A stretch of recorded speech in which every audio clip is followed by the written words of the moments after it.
Hey everyone, welcome to GameFace episode 144 on Sifted Games at Sifted.net. We are in the eye of the storm this week, Matt. Yeah. Calm. Yeah. Quiet. It's calm and quiet, but Short. This is legitimately gonna be a short episode. He said for the 40th time. This is actually be. This might be. This is the first episode we only have 4 topics, I think. Yeah. I don't know if we've ever only had 4. And there's not a lot to say about one of them. Yep. So Really. We're going to be honest. Get your questions ready for the Q&A at the end. We'll answer as many as you guys got for us, because I think the base show is going to come up short compared to most episodes. But we do have 2 great games to talk about and a couple other interesting topics, so it should be fun. Let's see, any housekeeping I got for you guys. We're shooting new episodes of Pactor Factor next weekend, not this one coming next weekend, so start thinking about your questions for that. T-shirts, still haven't broke even, so here we are. I'm in the rotation. I've got the white one on today. Matt's rocking the OG Sifted shirt. Yeah, you can't get this one. Yeah, you actually... Can you? There is one left of that shirt, I think in small or medium. And actually, some people have been really smart, and what they've been doing is they're buying the new shirts for full price, and because they're already paying shipping, they're buying up the old ones. You people are geniuses. Thank you so much, because the old shirts are $5. Right. So they're like, here's $5, throw the extra shirt in there. Small live viewer could potentially walk away with this one. Yeah, and there is one left, I think, of that one. There's none left of the fire ones. There's a bunch of mediums left in the Sleep is for the Dead shirts. And I think there's one small of the black with the gold metal flake screen. But if you guys are buying some new shirts and you missed out on the earlier ones, just order one of the early ones for $5 and we'll toss it in there for you, and it won't cost you really any extra shipping. And every one you buy ups Shane's wife's mood by one little tick. She gets a little happier with him every time you order another shirt. Yeah, every time, because I ship, we ship the stuff once a week. So, every morning when she comes out and she sees, the stack of shirts, she's like, okay, good. That's more of them that are leaving the apartment. Thank you very much. Special thanks to some of you guys who have just ordered the whole collection of the new ones. There's a bunch of you guys who just ordered one of all 3 colors. Thank you so much. I really, really appreciate it, guys. Still in the hole on the shirts. I'm hoping in the next 2 weeks here we can break even. Sure would be nice to make a profit off something for once, but it's so funny. My mind at this point is just that's just not going to happen. So I just root to break even on pretty much everything at this point. But yeah, shirts are in there, $25. Buy one of the old ones, toss it in. It only costs $5. It won't cost you any extra shipping, and it will make my wife very happy and make me happy as well. So let's get on with the show. We got 2 big games to talk about. The first one we're going to talk about is Starlink. Matt and I have been talking up this game for a couple months now, ever since E3. We got to play it at E3, and that was the first time I saw it where I was like, oh, wait a minute. This game actually... This is a thing. Yeah, it's something worth keeping an eye on. After E3, I think it was one of the games that I said that most pleasantly surprised me at the show. And it's here now. Matt, you're playing the Xbox One version. Yep. On the X. On the X. And I'm playing the Switch version. Ubisoft asked me which one I wanted, and I chose Switch because of the Star Fox stuff. I also did get the Star Fox one. I just haven't opened it. You've actually bought all 3, right? I did. I got a digital version of the PS4 version last night because I was a big impatient gorilla. Yeah. And I played 70 hours of Assassin's Creed, and I'm like, give me something that shoots. I still have not finished Assassin's Creed, by the way. No, neither have I. I'm at the end. I believe I'm level 50. I'm at the cap. I've done a whole bunch of stuff, but I'm not done yet. Yeah, I am right at the end. I am at the final boss. But that game literally has just destroyed me for 2 weeks. I was done with Origins by this point. Yeah. 100%. Not with the DLC. The DLC was another 20 hours on top of it. But I was done with Assassin's Creed Origins 100% by now, and I am nowhere in sight. I haven't even been to Sparta yet. It's so big. It's huge. It is. I'm wondering, if all you want to buy is one more game this year, there you Assassin's go. Creed Odyssey's your boy. I'm wondering if Starlink is significantly large in I think it is if you want to do everything. I mean, it's basically No Man's Sky with the Ubisoft open world model applied. If you played No Man's Sky and you didn't like kind of the lack of objective, sort of the meandering, sort of what do you do, make your own fun thing, this is pretty much the same thing as an arcade shooter with tons of missions and locations to go to and things to do. This is a much more directed experience, but it gives me a similar feeling of exploration and like flying around an alien planet and scanning weird creatures and finding strange things and blowing them up, and like, you know, it scratches a similar itch in I a mean, much it more... looks when you first look at it, it looks like No Man's Sky 2 or whatever. Yeah, well, I don't think it's not this planet. This is the first planet you go to, but Yeah. the second planet is called Haven, and I think it's intentionally made and colored to look like the trailer planet from No Man's Sky. The planet that was in the trailer of No Man's Sky. It's got pink and red things everywhere and green water, and like, I mean, it's a crazy alien environment, but it evokes that for sure. This game is much more action oriented, way Yes. more ship combat. I mean, combat really makes up the bulk of the experience, at least based upon what I played so far. Yeah. I mean, there's some exploration, there's some puzzle solving, there's some platforming of all things. Yeah. There's some jump, because you actually spend a fair amount of this game on the ground. Yeah. Because like once you get down to a planet, you see right here, you can hit the right bumper and you basically you land. You basically become a hover tank. Yep. And a lot of the gameplay on the planet is just that, because if you're in the air, you can't really necessarily get a beat on anything. It's flying over the planet is more of a fast travel thing. Yeah. Although you move pretty fast with a boost on the ground anyway. Yeah. So it is kind of like, it is sort of like Star Fox in the sense that like you spend some time in the sky, you spend some time on the ground. You don't have to get out of your ship ever, but like... I've not found a case, though, where once you're on a planet, you kind of have that free roam. Like Star Fox. Like Star Fox will have some levels, even when you're on the planet, where you can still free roam and do like 360 loops and fly freely. It seems like everything, at least for me so far, everything that's happened once you break through the atmosphere and go down to the planet happens literally like right on the ground. Yeah, I mean, you can do tricks and stuff. Like you can, if you Do a barrel roll. you can do barrel rolling. I think you can do a little flip thing. If you jump, which is like A button or X button or whatever, I guess, what is it on the Switch? It'd be B button. It's B. Yeah. Bottom button. Yeah. If you do that, you jump and you can hold it and hover. So that's how you do the platforming. Is you're hovering and jumping around, or using a boost to jump off a ramp and land on stuff. And sometimes you got to drag items up there and activate stuff. I mean, it's involved. It's there. And if you jump and then use the boost in a direction, you can barrel roll or flip over and do stuff, and you get points for that. And there's actually the pilot I use can get a skill that like recharges her boost by doing tricks that way. So there's actually a use for that in places. Yeah, it's not a complex game, but it does have depth to it, I would say. Oh, it's really deep, I think. I like it a lot. I mean, I'm predisposed to liking it because I like starships and flying to planets and flying in space and shooting things with lasers.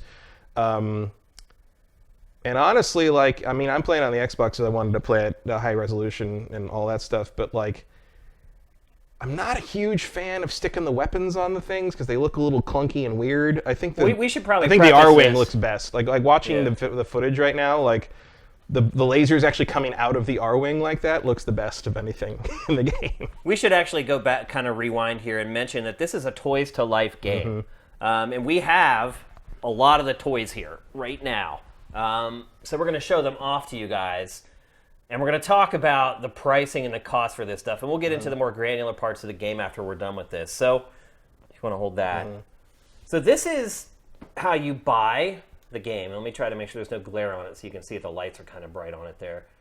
And this pack is $75. Yep. And inside it, you get the game. And if you buy the Switch version, you get the R-Wing. And then you get 2 pilots, which are basically amiibo. You can see them here and here. And then you get weapons. Small amiibo. Yeah. Yeah, like baby amiibos, baby bows.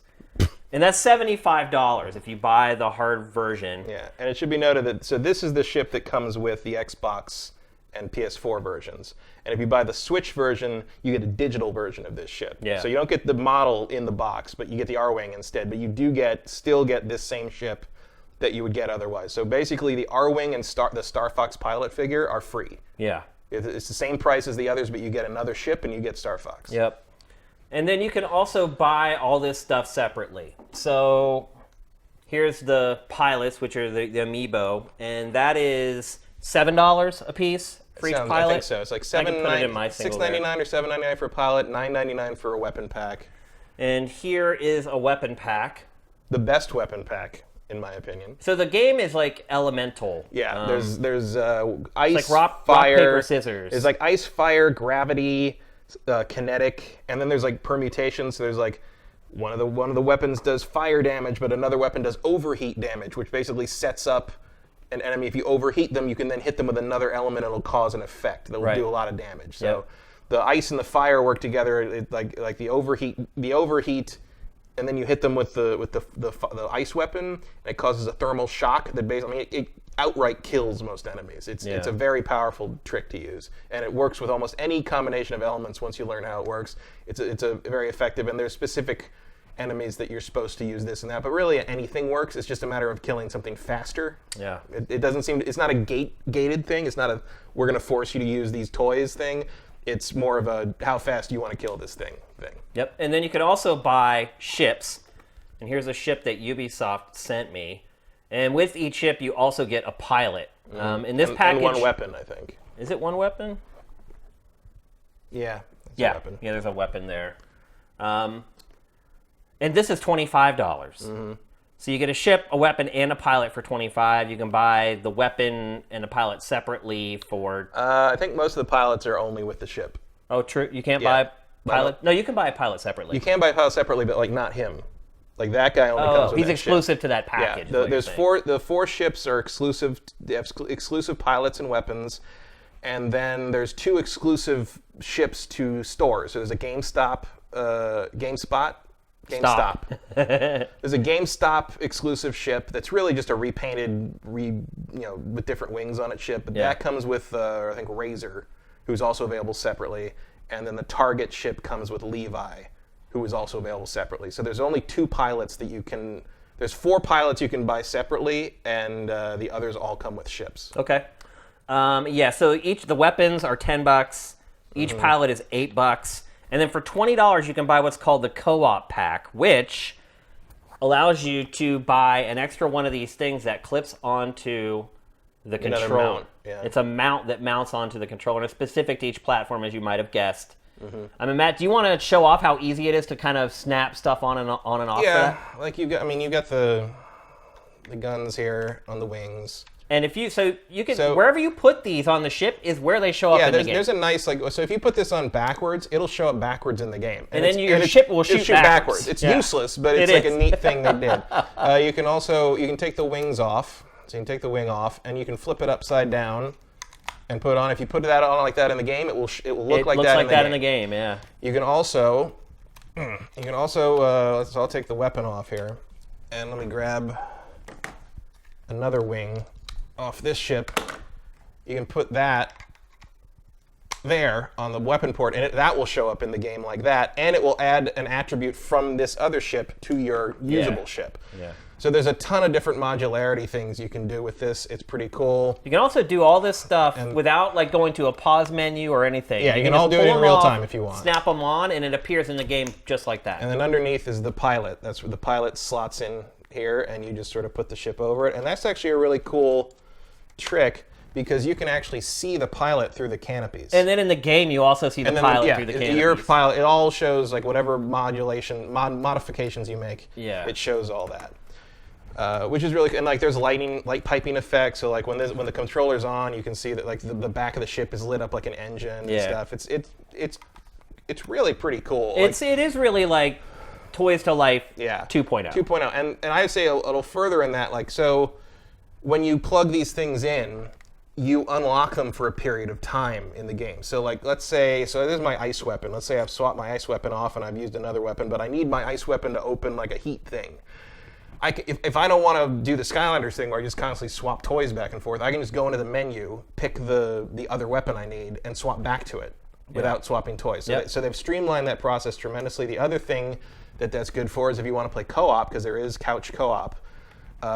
If you've got a bunch of ships unlocked and you just want to use your ship, someone else can just, without using the mount, they can play digitally and use the stuff you've already unlocked for their controller. Once you unlock anything with a toy, it is permanently unlocked in the game. Yeah. So you don't really need to use the toys after that. But you do. I think it's a limited number of uses. Oh, really? So you have to plug it back in periodically. Oh, I wasn't aware of that. I believe it's only a temporary unlock. Okay. Because otherwise you just bring the stuff to your friend's house and plug everything in, and they wouldn't have to buy anything. I didn't think about that. The other thing I've noted is, so this is the Lance. This is I collect a fair number of toys. This is the sharpest thing I have seen sold as a toy in America in a very long time. It's like a knife. It's rounded. It's rounded to the point that like of like it's probably a normal legal. Thing. But yeah, but like I could punch through my hand with this thing. Yeah. This is a sharp. Kids are gonna take out of their kids' eyeballs. So if with you're that buying thing. these things for your kids, be aware that the lance ship is a lethal weapon. Yeah, do not buy that for your kids. Like yeah. I mean, this is my favorite ship design in the whole Of game. course. So that's why I got it. But like, when I got it, I was like a little shocked at how dangerous this thing is. Yeah. Like this is, I mean, that's an eye right there. That's an eye out. Absolutely. Boom, like because you know somebody's gonna throw this. You know? Yeah. It's like a dart. So and I'm guessing people are probably watching this right now, and they're looking at this controller with this thing snapped on it, and they're like, "I do not want to play a video game with that much weight on my controller." It's actually not that heavy. It's not. Yeah. It's actually got a nice heft to it. Yeah. Like, it's just heavy enough that you feel it, but not that it's annoying. And it's safe. It's like it's not very going to like flop off or. It hooks on like with this little thing. It actually does plug into the bottom. Yeah. So you kind of like stick it in like that, and then you lock it down, and it's not going anywhere. And the Switch version works with the Joy-Con grip. The other thing I would note, so the Switch and the Xbox One, this is all it is. Like you plug it in, you turn the controller on, you go. The PlayStation 4 version has a cord. You have to plug it into the PlayStation 4 console itself. There's a long cord that plugs in, and I don't know why that is. And these are wireless. I was told or someone speculated to me that it was a Bluetooth thing. That Bluetooth doesn't support the communication that's required by the mount. But just so you know, just so you're aware, if you're thinking about getting the physical version and you're going to get it on PS4, it has to be plugged into the PlayStation. Yeah. So that is, to me, a huge downside. Well, let's talk about another downside, and one that I think probably most people when they talk about this game are going to bring up, and that's how this stuff is priced. So you can buy the digital version of this game. Can you buy? Is there a $60? Yeah, there's a $60 you can buy version. The $60 version is basically the starter pack. And then you can buy, I think it's the digital deluxe version. Yeah. That's $80. That comes with literally everything. Everything. The entire opening wave of all the toys, all the ships, all the guns, all the pilots. Obviously, you don't get the toys. You don't get the toys. You just get to content. use them in the game. Right. You just go to the menu and swap out whatever you want. Right.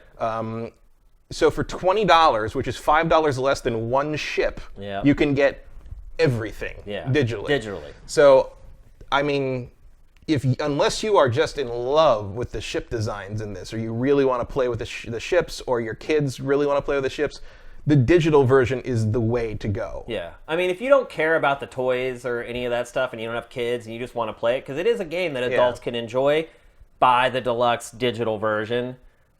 Because here's the other thing about it. So you may say, well, I don't care. I don't want other ships. All I want is the R-Wing or whatever. The way the game works is when your ship dies or explodes or whatever, you have to bring in another ship that you have, or it's game over. Well, basically, the ships are your extra lives. Well, it's not game over. You can respawn at the last whatever place you were, but basically it depends on what you've done. Like if you've taken down a chunk of the life off of a boss, that boss will have all its life back. You have to go start all over. Yeah. If you completed a stage of a quest, that stage will remain completed. But like if you're in a hard fight against something and you die, it's either swap a ship or start that fight over. Yeah. Which may propel people to buy more ships. It's not like the game is not. It's not a pushover. It's not easy. Like I've yet to fight a boss that I didn't die at least like 2 or 3 times fighting the boss. I haven't had that much trouble, but I've gotten down to nothing a couple of times during including just some fights that were just normal. I mean, if you're careless, your shield goes like that. Yeah. So it is not like an instant pushover, like for babies kind of game. Well, I think that people will see the toys. They're like, oh, it's a kid's game. Yeah, it's not a kid's game at all. Yeah. I mean, it's not a kid's game any more than like Star Fox is. Right. You know, it's fun and it's accessible and it explains everything very well, but it'll kill you if you don't pay attention. Yeah. In fact, that's why I think the co-op thing would be, if you're playing with kids, like co-op is very important, I would say, to keep them sort of, be their wingman and make sure that they know what they're doing, they're helping them out. And so to me, like, I haven't had a huge problem with like the extra lives thing, but it is handy just to have all the weaponry, like the weaponry to all the elemental effects being like right there is very useful. Well, each pilot also has a unique special attack. Yeah, each pilot, but I would say, I mean, the game is eminently completable with any of them. Yeah, absolutely. It is. I would say that for most people, you pick your favorite pilot, look at their skills or whatever, and decide what you think is going to work for you the best. Pick your favorite ship. Either in terms of performance and skills or in terms of how it looks, and you can just stick with those for the whole game. Like, and then what you're really swapping out. Unless you die. Well, you can always just bring them back or respawn. Like, it's not. You don't ever have it. You have a little electrum penalty to be alive again. Yeah, I mean, if you only have one ship, you're gonna have to perfect your play. Yeah, you're gonna have to get through everything on one life. Yep. Basically, but like, it's not. It hasn't been that crazy to me once. It's not impossible. It's not especially, a hard game. Especially if you have weaponry. So to me, like, if you were gonna like say, I want to buy the toys, but I only want to spend the minimum amount. Pick a pilot you like, pick the ship you like, preferably that comes with that pilot. To be honest, I've been using Chase and her red ship, and I think she works great. I like speedy stuff that has a lot of like dodging ability, and that's her specialty, and it's her ship specialty, so that's working out real well for me. And then get an assortment of weaponry. Weaponry is the thing that you swap out the most. It's the most important. I've been sticking to my core ship and my pilot the whole time, and I have not been regretting that. I also want to say that, like, I love the animation on the ships. Like all the flaps are going, all and there's the retro rockets everywhere. Uh-huh. I mean, they put a ton of time and care into animating these things. I mean, I would probably say that this is like a more polished, bigger budgeted No Man's Sky. Well, I don't know if it's bigger budgeted. No Man's Sky costs a fair amount of money. But it's well, if you start thinking about the toys, it's way bigger budgeted. Yeah, that's true. Production budget for sure in terms of like producing the actual physical item. But it also has cutscenes, which is no, it's like a AAA No Man's Sky. Yeah, well, I wouldn't go that far. It's toned down. It's the take on the same thing. It's much more easily digestible than No Man's Sky. But it's only one solar system. It's 7 planets. Right.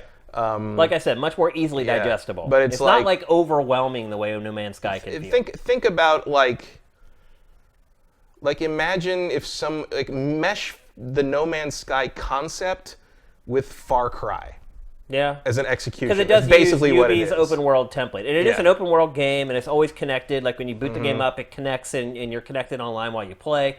But it is very much like a Ubisoft open world game. There's a huge open world. It's like MMO style quests. You go to this icon, complete this thing, get a thing for it, like, and it will 7 out of 15 things discovered. Or, like it's the formula. It just applied to flying around in a spaceship in an open solar system. Yeah. Which is great. Yeah. Like if you hate that, don't touch this one. Yeah, if you like that, this might be the No Man's Sky for you. And like No Man's Sky, you can just leave the planet and go up into space. Yep. And it's all seamless. And there's like there's stuff space up there battles too. up there. Yeah. Although I would argue they're probably the most boring part of the game. Yeah, there's dogfights in space only hold an allure for so long. There's they can be pretty tough though if you get in over your head. Absolutely. There's like wreckage to explore, asteroid belts to explore. If you're hyperspacing back and forth, the outlaw faction will throw up these nets to catch you, and like if you have to steer for like the holes in them, and if you don't hit the hole, like you get caught and pulled out of hyperspace and jumped by a bunch of bandit ships. Like there's a lot of stuff going on. There is, and there's like a hierarchy to the enemies. So you have like the rank and file enemies you're seeing in this footage, and look, this B-roll is from the very first parts of the game. As always, we want to make sure we don't spoil anything for you guys. But after you get past this section of the game, you start running into the more challenging enemies, and they are called primes. And they're kind of like the sub-bosses of the game. And if you defeat them, they're kind of on a time limit. If you don't defeat them, or if you defeat one and you wait too long to defeat another one, the one will respawn to replace the one you already killed. And then out in space, there's these other enemies that are called dreadnoughts, and they are the ones that are actually spawning the primes. And so you need to go to space and take out these dreadnoughts. Have you done that yet? No. So they're like these gigantic ships in space.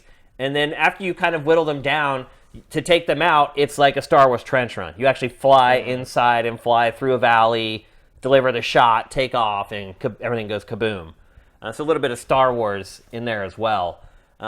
This game does feel like a bit of a mashup of everything. Yeah, I get the impression that this was made by a team that was like, we want to put every space thing we love into this one game. Yeah. And so you've got that, you've got some Star Trek, you've got some Star Fox, you've got some Battlestar. There's a lot happening here. A lot of homage. Yeah. And so I've been playing the Switch version, which has Star Fox. And this game is better than any Star Fox game I've played, probably since Star Fox 64. I'm not exaggerating. No, I mean, it's a little damning with faint praise, but yeah, it's definitely better than Zero. Yeah. No question. And I was shocked at how well... This is all Zero needed to be, it is, by the way. Absolutely. And I was shocked at how well the Star Fox stuff was integrated. I really just thought it was like, oh, you're going to be able to play as Fox.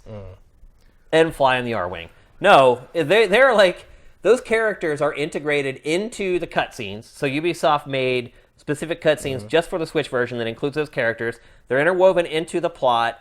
There are 5 specific missions just for the Star Fox team where you go after... It's like 2 hours of Star Fox. Where you go after Wolf. Yeah. And they've handled it with kids' gloves. Like, they've done a great job. I mean, in all honesty, Nintendo should probably just contract Ubisoft to make a Star Fox game. Like, after this, I would just give the Star Fox series to these guys. Right, that's what I'm saying. Like, they already have a great rapport with Ubisoft. They obviously did, Mario plus Rabbids, which was a great game, critically acclaimed, sold really well.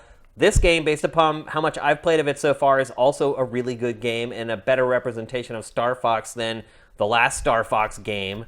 Ain't got no walkers from in Nintendo. It, that's for sure. Yeah. I would say, if you have multiple consoles, I would definitely recommend the Switch version. It does not look as good as the other versions, particularly now that I've come over and seen Matt play the Xbox One X version. It does not look as good. Like, the environments are more barren. There aren't as many cactuses and trees and rocks in the environments. And I'll actually admit that, because I've played the PlayStation 4 and the Xbox One X version. And when I started the Xbox One X version, there were a couple times when they'd show the enemies when they first showed up. Yeah. And a couple times oh, that's what that's supposed to be. Right. Like, even on the PlayStation 4, you can tell a difference on the Xbox One X. Like, well, I think there's a lot of sharpness. Yeah. And also, I'm sure when they were developing this, they kind of had to go lowest common denominator because they knew they were making a Switch version, and so it's just scalability. That's all it is. Yeah. But again, it looks good and it runs you get the good most value for your money from the Switch version. Yeah, because you get the extra. You get extra content. You get a free ship. You get a free pilot. Yeah, and it's a ship and a pilot that you really freaking want. Yeah, it's probably the most desirable ship and pilot. Yeah. So if you have multiple platforms, I would definitely recommend the Switch version. It's a version that I'm playing right now. I'm still going to stick with the Xbox version, but I have the Switch version because I figure one day I'll want to play this again, and it will no longer be in print, and I'll just open up the Switch version and play Star Fox. Yep. Anything else that you want to add? Not really. I mean, mission objectives are a little repetitive. A little bit. I mean, it's I'm hoping that is gotten across by the comparison to the Ubisoft open world formula. I mean, this is not any Assassin's Creed. You know what you're getting into when you buy an open world game from Ubisoft. This is the same deal. Yeah. If you enjoy what you're doing, you're going to enjoy it from as long as you can tolerate it, and if you don't, it's not going to change your mind. But I would say that this is kind of a passion project for the team that made it. The guy who made this it was kind of a dream, and he made it with the idea of the crazy pipe dream would be to put Star Fox in it, and somehow Ubi made that happen. Yeah. And suddenly they're like, oh, we can do that. So that's how Star Fox got in, was they kind of made it with the idea of we're making a Star Fox game that isn't Star Fox, but it's the Star Fox game we want to play. And at some point, I guess just Ubi's got that great relationship with Nintendo, and I guess at some point, some Eves must have brought it up to Miyamoto or something, be like, hey, by the way, look at this thing. Yeah. And they're like, oh, sure, Yeah. So that's a great synergy, and I think the team did a great job not just making this crazy game that you would think if you pitch it in a boardroom, the initial response from most companies would be like, who the fuck wants to play that? Well, also, the idea that this game exists is crazy, and then that they did the job they did on the Star Fox content just for the Switch version is above and beyond. So I encourage people to even if you don't want the toys, the digital version I think is very reasonable price, because I was expecting the digital version stuff to be maybe $5 less than the physical. I was expecting the ships to all be $20 and the pilots to be $5 and be so you get $1 off if you buy the digital version, but you're still going to spend $300 to get the whole thing. Now it's $20 for everything. Yeah. That if you bought it physically would be $300. Yeah. That's if you don't want the toys. if you don't want the toys, Ubisoft has you covered. Yeah, you're getting hooked up, actually. It's about as good as you could expect from that. Like $20 worth of digital content that would cost you $300 in physical goods is a lot fairer than I ever expected that pricing to be. So, and honestly, if I'd known that they were pricing it like that ahead of time, I probably wouldn't have ordered the physical toys. Yeah. But like, here we are. Yep. And then they were already shipping from Amazon, and then they showed up, and I'm like, ooh, shiny, and I opened them. So I was like, it's too late. The self-control is out the window. Yeah. But I'm real happy with it. It's not gonna set the world on fire. It's not my game of the year or anything. But like, I'm having a great time. I kind of wish it came out in like June. Because like it would have been a nice thing to have during the summer. Absolutely. Yeah. Because like right now, I'm going to play this for a few days, and then Red Dead's going to come out, and I'm going to forget that this is a thing. Yep, you're right. And I think that might be the case for a lot of people. Or maybe a lot of people get this, particularly kids, for the holidays. Yeah, I'll come back to it. If you have kids and they like Star Wars stuff or shooting stuff or little things like, to me, this would be a godsend. It'd be something that they'd sit with and play for a long time. Yep, and the controls are very intuitive, very tight. Yeah. They basically, when you're on the ground, it controls like a first-person shooter. Yep. You move with the left stick, you control your look and your aim with the right stick. And there's a ton of options for so you can like, there's auto leveling options, there's auto aim options that go all the way up. The aim assist is very generous. There's aim assist there's none, minimal, medium, and maximum. Yeah. And medium is like you can be like 10 feet off the target and it's zooming in. So like any skill level you can adjust the aim assist to make it playable for them. There's friendly fire on or off options. Auto leveling in space so you don't get lost in the kind of the 3D axis thing. I mean, they thought of a lot. They thought of everything basically. The big question is, should people buy it? You can even change, right now. You can even change the temperature from Fahrenheit to Celsius to Kelvin. Yeah, you're right. I actually changed it to Fahrenheit. I don't know why. So the big question is, should people buy this? Because like you said, Red Dead Redemption is coming out in just 5-6 days now? A week, yeah. Yeah. I mean, Assassin's Creed Odyssey is huge. A lot of people are working through that. Like I said, I think if you like what this is and you like what they've done, if you think this is a thing you want to support, I would buy it. I would buy it right now. Just to boost that first week sales number for Ubi to look at this and say, oh, this is something people might want to do more of. And to reward the guys who made this thing that it feels like a real blood, sweat, and tears thing. Yeah. Story's lame. But story is like Netflix cartoon Voltron level. Yeah. Basically. It's like there's some stuff there. There's like if you do side quests, you kind of flesh out some of the characters. Like I like some of the character backstories they have. Yeah. But it's pretty tweeny. Yeah, I mean basically there's this group in space, and the leader of the group gets kidnapped by aliens, and the whole quest is to get the leader back. Well, they're from Earth mostly, and they're basically like this guy made contact with the alien in the water suit, and instead of having sex with him and winning an Oscar, he he developed a new technology that lets them warp to a system called the Atlas system in the Pleiades. It's a long way away. Yeah. I do appreciate that the ship, the big ship, the mothership you're on is called the Epsilon, and it looks like a giant pizza cutter. And when it warps into the ship, into the Atlas system, it literally looks like it cuts a slice out of the space-time continuum and jumps in. So it's like a sideways Enterprise. Yeah, but like you can even upgrade the mothership too. Yeah, there's tons of upgrades you can upgrade mods for the ship and for the weapons and the pilots,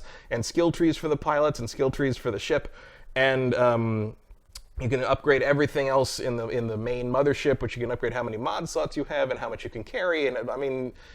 You'd be playing really this game deep. a long time. You really if you want to. This could be your game for the rest of the year if you don't like horse testicles. Yeah. No horse testicles physics in this game, I promise. Yeah, I think I would recommend this game to anybody who liked No Man's Sky, but I think particularly to the people who maybe expected a more straightforward experience out of No Man's Sky and didn't get it. If you wanted like a more arcade, more curated experience out of No Man's Sky, I think this will scratch that itch. It's not a whole universe or anything, but it's that feeling of going to a planet, exploring stuff, uncovering stuff, helping people in installations, scanning wildlife. It's all there. Yeah. It's all there in a more streamlined, in a more immediately gratifying sense. I would argue it's a lot more user friendly too. Yeah. Yes. But I mean, you're right. This game should have come out at a different time. It's gonna get. I know why Ubisoft did it, because kids get all their stuff over the holidays, and this game, I think they probably feel that the majority of sales are going to come from kids or their parents. So I get why they would want to put it out at Christmas, but honestly, I think it would have done way better in Q1 of next year or this past I don't know. summer. Q1's pretty packed, It is, too. yeah, you're right. Yeah. So maybe Ubisoft was like, well, we're screwed in either way. So. Yeah, I mean, the other option is like if you're mainly a Switch gamer, there's not really any other game in town. Yeah. Right I mean, now. yeah, if you own a Switch and that's all you own, buy it. Or if you prefer, like, Because you still got some time to wait this for is a very Smash. valid Switch game for October if It you're is. looking for something to play on that system. Absolutely. I mean, even if you start thinking about like the holidays in general for Switch, I mean, you got Smash and you got Pokemon. If you're not into either one of those, like this might be your big one. game for Q4. Yeah, because it's basically, I mean, it's Star Fox. It is, yeah, a good Star Fox. Yeah. Which we haven't got for a long time. So, yeah, I think we give it a bump for Switch owners if you're a Switch owner who only owns a Switch. Mm-hmm. And then I think under special conditions you should buy it for PS4 or Xbox One. Yeah, I think. I mean, I don't regret the Xbox One version. Yeah, it looks great. Very nice. Yeah, absolutely. But I do think, from a more objective point of view, if you don't care that much about how sharp the picture is, the Switch version gives you more for your money. It's serviceable too. It doesn't it look looks bad. fine. Yeah, It looks and it fine. runs fine and all that. So there you go. Starlink. Go out and buy it, especially if you're a Switch owner. We're gonna move on. We're gonna talk next about games changing their names. Matt, you texted me the other day, and you were like, "Oh, they think that changing the name of this game is gonna like suddenly make people want to play it." What was that game again? Raiders of the Broken Planet that Right. changed their name to Star Lords. Star or something Lords, like that? yeah, or Star Lord. Yeah, I can't remember which one. I don't it think is. Star Lord because that's copyright. Right, Comics. right, Star Lords, But I think yeah. Star Lords is what they changed it to, and it's like Raiders of the Broken Planet is a way better Way name. better name, guys. yeah. I'm sorry. I don't. And so this week, Because also remember that we just named Raiders of the Broken Planet 3 times, and we still aren't sure what your new name is. exactly, So, that's a good point. oops. So in the vein of that, I think That's a good game, by the way. Try it. Yeah, Try it. it's If you can fun. if you can remember what they called it, Yeah. give it a try. It's free. And so that was like a month ago where they changed the Yeah. name of that. And now this week, it's been leaked by a very reliable source. Space Lords. That's what it is. Space Lords, yeah. Good call. What were we calling it? Time Lords? Star Lords. We're Star calling it Lords. Star Lords. Look, Time Lords is Lord from plus something else. space equals Guardians of the Galaxy now. Yeah. Like, you can't change that to anything Lord. Come on, guys. Yeah. And so anyway, this week, it leaked out from a very reliable source that Capcom is going to rework Marvel vs. Capcom Infinite and Or whatever change- the next update was going to be. I Right. think they said. It's gonna be a huge update, and they're going to change the name of the game to Marvel vs. Capcom 4. Better be one hell of an update. Yeah. How do you feel about this, Matt? Well, first of all, do you think that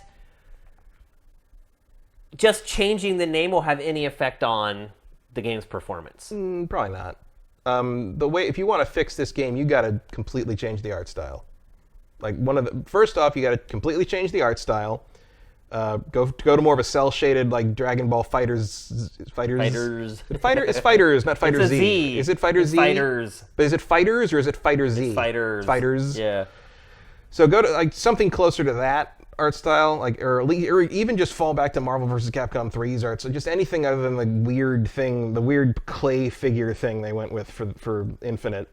And you got to bring the X-Men back. I think actually in that report, X-Men's already out. Out? Yeah, not gonna happen. That's weird. Like, I mean, they're getting the license back, so there shouldn't be an issue with promote. Because that's the thing is like they didn't want to promote the X-Men and Fantastic Four because Fox had the licensing, the movie licenses, and it didn't do them any good to promote. Not that they couldn't use them, but Marvel would just decide not to use them. But now they're coming home, so put Wolverine and Magneto and a Sentinel back in that and Doctor Doom. Like, that's the thing is Fantastic Four and X-Men annihilate pretty much most of the roster that people enjoyed from Marvel vs. Capcom. Yeah. You lose Magneto, you lose Doctor Doom, you lose Wolverine, Storm. Like that's 2/3 of Justin Wong's team right there. You're right. So I would say if you wanted to rehabilitate this, and I don't know if it feels like kind of a lost cause to me, but you would need because I think it plays fine. But like, Do you like the stone mechanic? stone mechanic's fine. Like, Yeah. it's okay. Like it's Most fans don't like it. yeah. I wouldn't say that. Like it's usable. Like they should rebalance some of it. Like the space stone is a little obvious, I guess I'd say. But the big problems I think are the art style, the Definitely. roster, and the fact that it's two fighters per team instead of 3. Like, I think they should roll it all back to the old style, like three team members. Get rid of the tag anywhere thing, make it the old tag system, bring the roster back up to snuff with the X-Men in it, and make it look less like ass. Those would be my three requests. How do you feel about Capcom doing this? I think it's too little too late. I think... Do you think they should just build a new game? They should just make a new game. Yeah. I mean, if they're going to do like a full relaunch thing and like here's Marvel vs. Capcom 4 and you can buy Marvel vs. Capcom 4, it's a totally different thing. Or if you own Marvel vs. Capcom Infinite, here's a free update that turns it into the game that doesn't suck. Yeah. Like that would be like the way I'd go. Like a complete new launch of a new game, but also like an update that changes the Infinite because like we're sort of apologizing to you for what they did. Although that raises the question of like, are you erasing Marvel vs. Capcom Infinite from history? I mean, in which case, I mean that raises a game preservation question, right? Like, even if no one liked it that much, do you want to destroy it? I mean, forever? It's not at Evo, right? I mean, and I don't even know if this rework's going to fix things because Dragon Ball FighterZ has become like the tag game of Evo now. Yeah. I mean, it was arguably the biggest hit of this past year's Evo.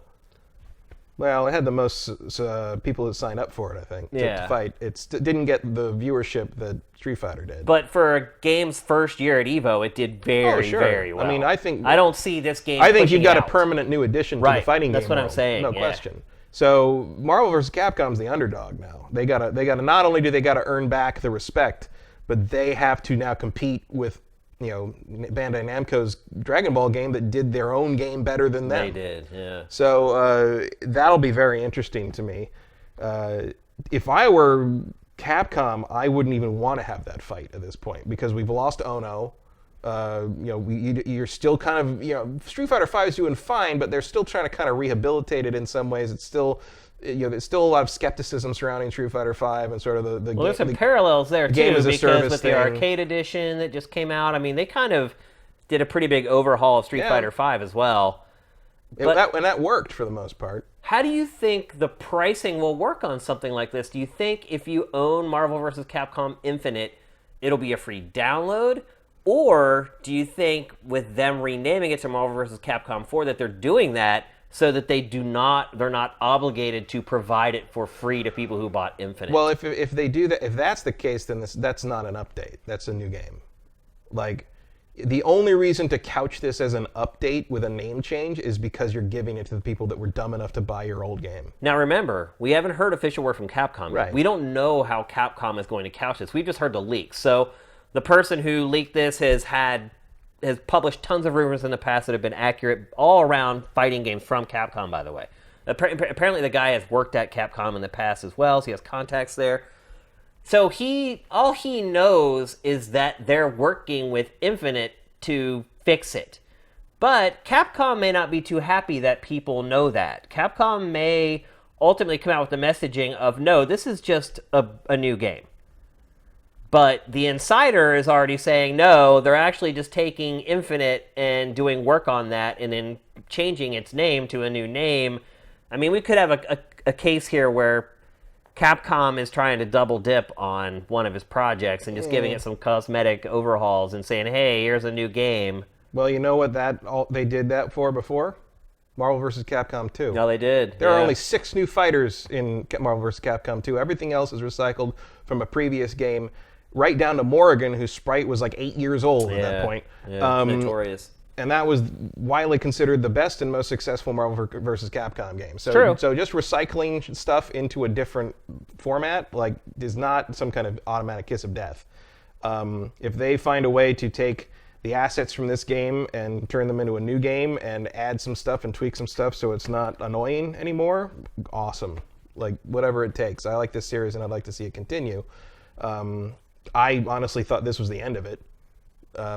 It sure seemed like it. In the sense that like Capcom's got enough to worry about in that space, and Marvel doesn't seem to have a lot of patience when it comes to video game licensing. Like, it's like, if it doesn't work, we're out Later, like, yeah. getting Marvel games made on anything other than mobile has been a struggle for a long time, many years. I mean, there's a reason we were all so shocked that Insomniac was making a Spider-Man game. Yeah, like that absolutely. was just not Marvel and by extension Disney's wheelhouse anymore. Like Disney doesn't have a lot of interest in core gaming stuff anymore. Kingdom Hearts is about it. It sure feels like Capcom just took the fanhood for this franchise for granted.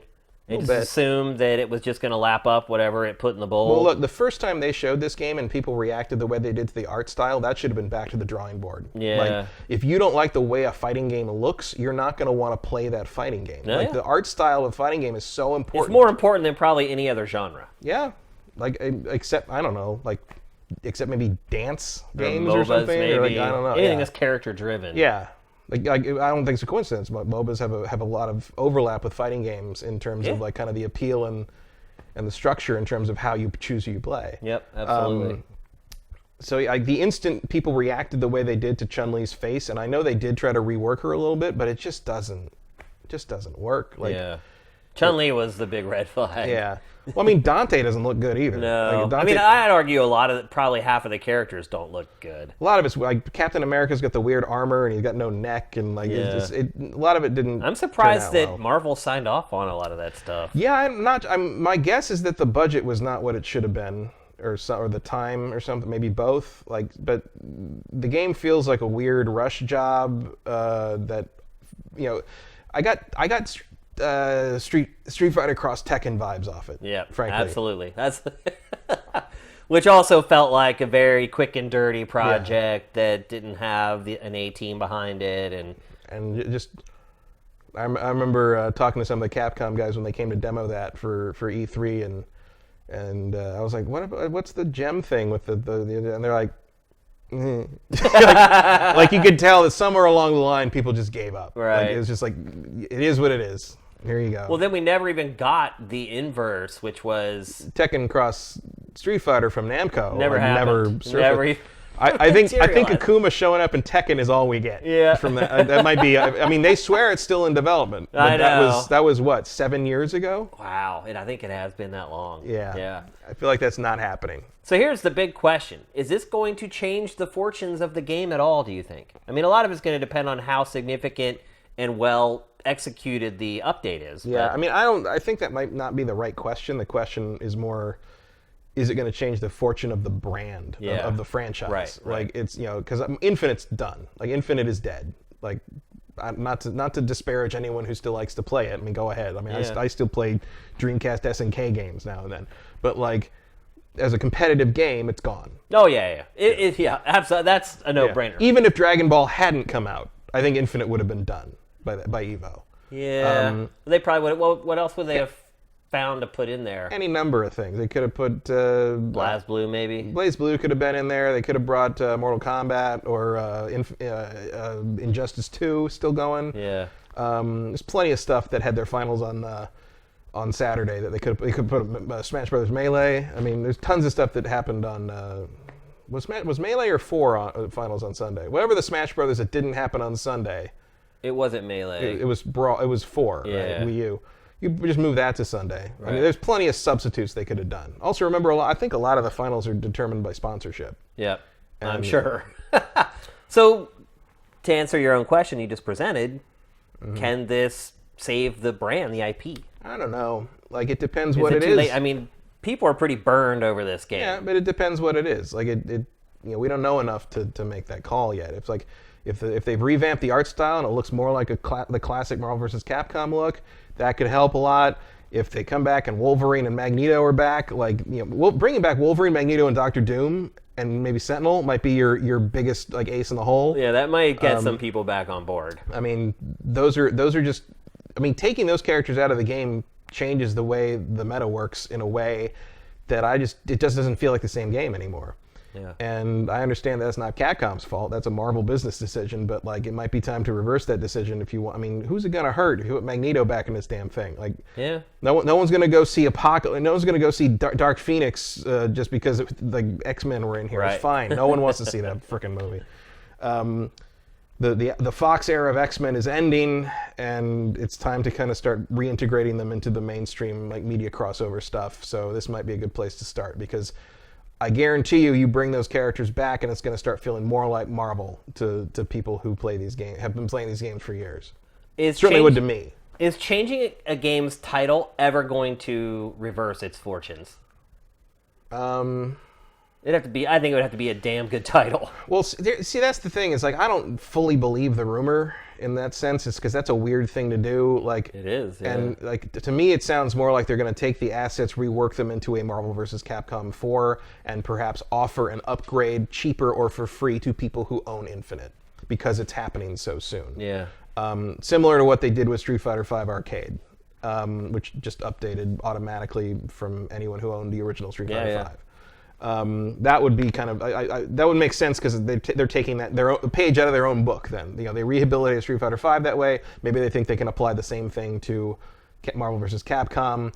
The Infinite title they might feel is just too damaged. Right. But if you're going to actually slap a 4 on this thing, that better look real different. Yeah. Like it better be like completely different. That's what I'm saying. I know like they're talking about the X-Men. If you call it 4 and the X-Men aren't back in this game, you've already lost. Yeah. As far as if you don't have Wolverine, Magneto, Storm, and Doctor Doom back in this game, and you put a 4 on that thing, you can just go home.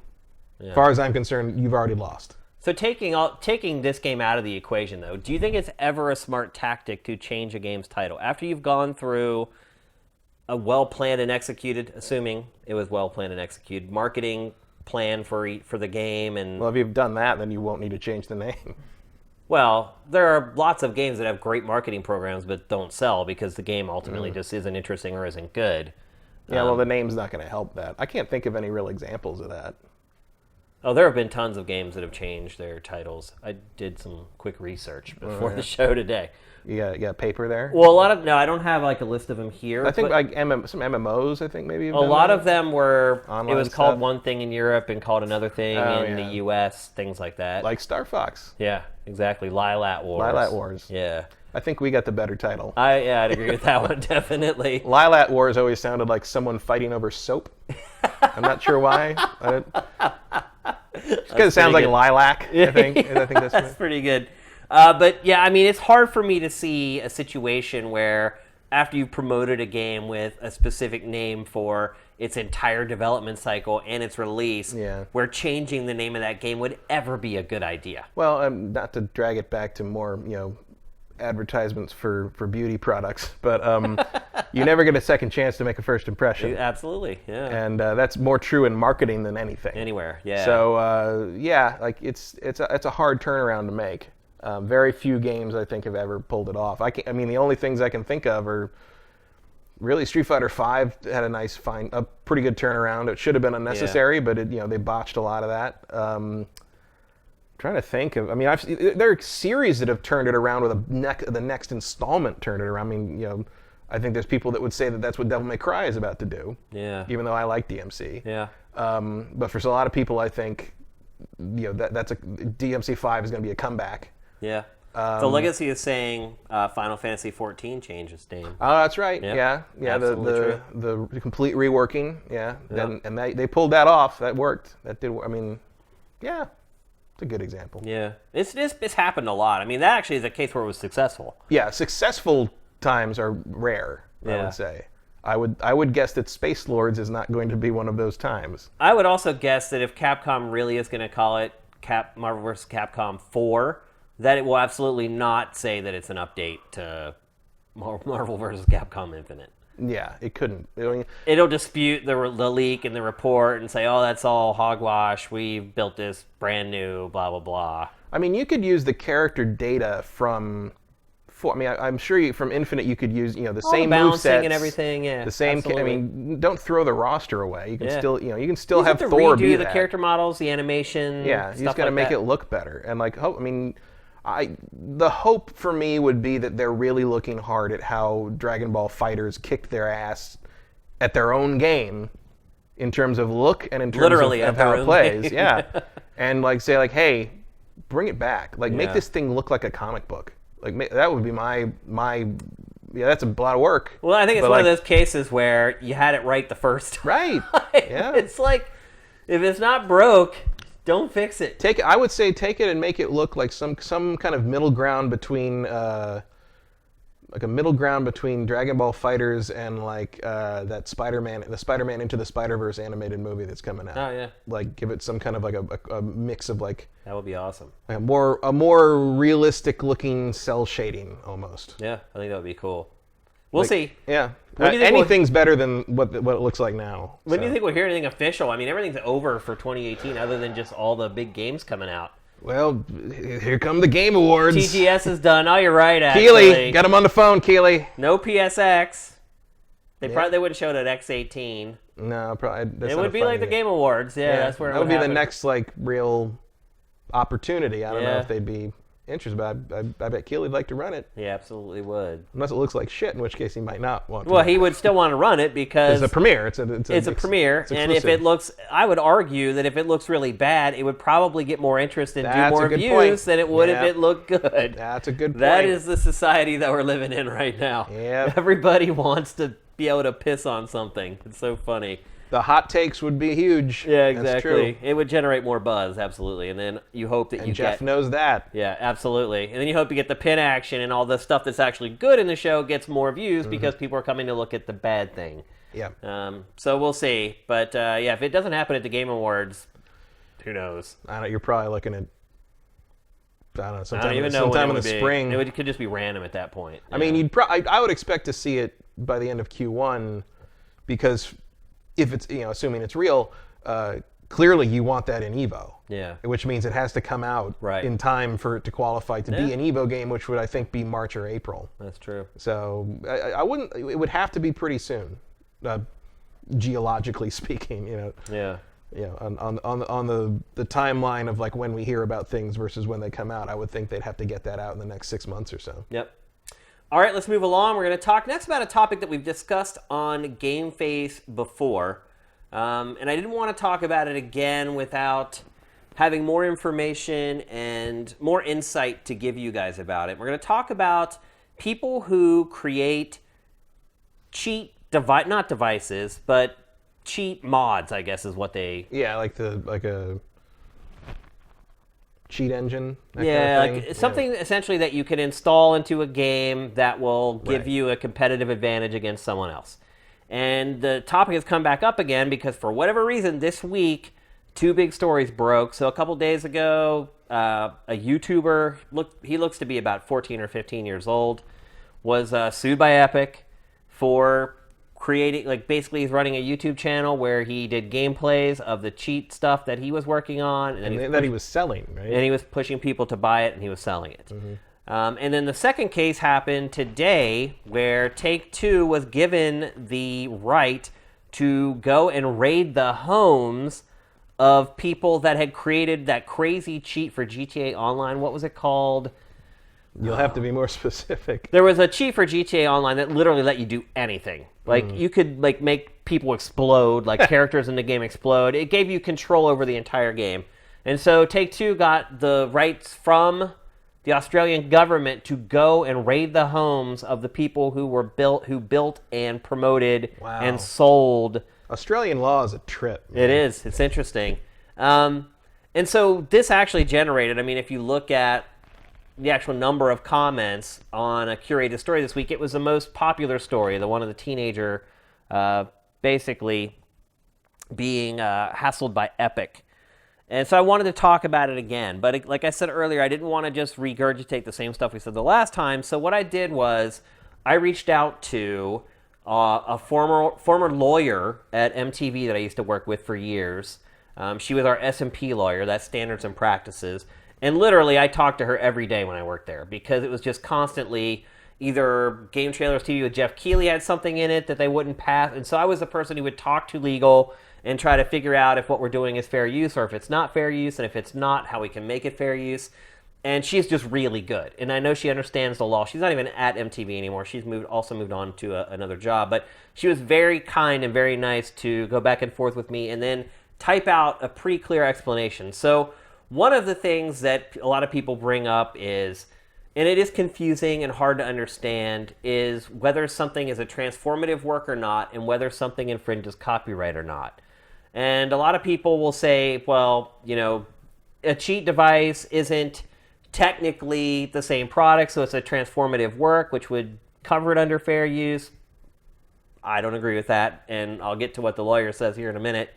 And then other people would say that it's just not right to prosecute a teenager, or some people think that you can't prosecute teenagers or you can't enforce like terms of service and copyright stuff on minors. And so I asked her all that stuff, and I was like, look, you're the expert. You've been doing this your entire career. What do you think about this? And so bear with me a little bit. I'm going to basically just read the email that she sent to me and what she told me to read to you guys. The relevant legal concepts are copyright, contract law, and computer fraud. Let me read it again. The relevant legal concepts are copyright, contract law, and the Computer Fraud and Abuse Act. You are liable to be sued by the people affected for damages and or be prosecuted by the government for the felony under either or both laws. Let's start here. I bought a game. No, you didn't. You bought a license to use the software in accordance with the terms of service, which is in brackets license, that you freely agreed to. All modern terms of service will not allow you to reverse engineer software. If you breach those terms of service, then you have broken a contract. That is what allows them to sue you. They will no doubt argue that the prevalence of cheat routines reduce the number of people willing to play the game, say 100,000 users at $10 a month times 12 months equals $12 million. They will also ask the court to impose punitive damages to discourage this sort of thing. Which brings us to the copyright violation. You are allowed to copy their software provided you comply with the terms of service. But if you don't, you are in breach of the Copyright Act and subject to additional civil and criminal sanctions. And she goes on. Finally, the cheats, she has in quotation marks, access their servers in a way that the terms of service does not authorize. That is the catch right there. This puts you in breach of the CFFA, which I don't even know what that means. Breaking this carries serious jail time penalties. Not to mention that in the U.S., a criminal conviction will preclude you from many jobs, including, naturally, any with access to company computer systems. Putting aside the illegalities, cheats are unethical and ruin the game experience for hundreds of thousands of people who don't use cheats. The first Google hit for CFFA is the California Fresh Fruit Association, which I don't think is what we're after. No, that's not the right one. I don't know what CFA means, but I think she very clearly lays out, one, why publishers are able and willing to prosecute these cases, and why hiding behind fair use or copyright is not something that you can do in these cases with cheat software. What do you think, Matt? I think she's right. Yeah. Computer Fraud and Abuse Act. That's what it is. Oh. I mean, that's what the contract says. That's what you signed to play the game. Don't cheat. Yeah. I saw some people say, well, as a loophole for terms of service, that, well, a lot of times you don't actually read the terms of service until after you've already purchased the game.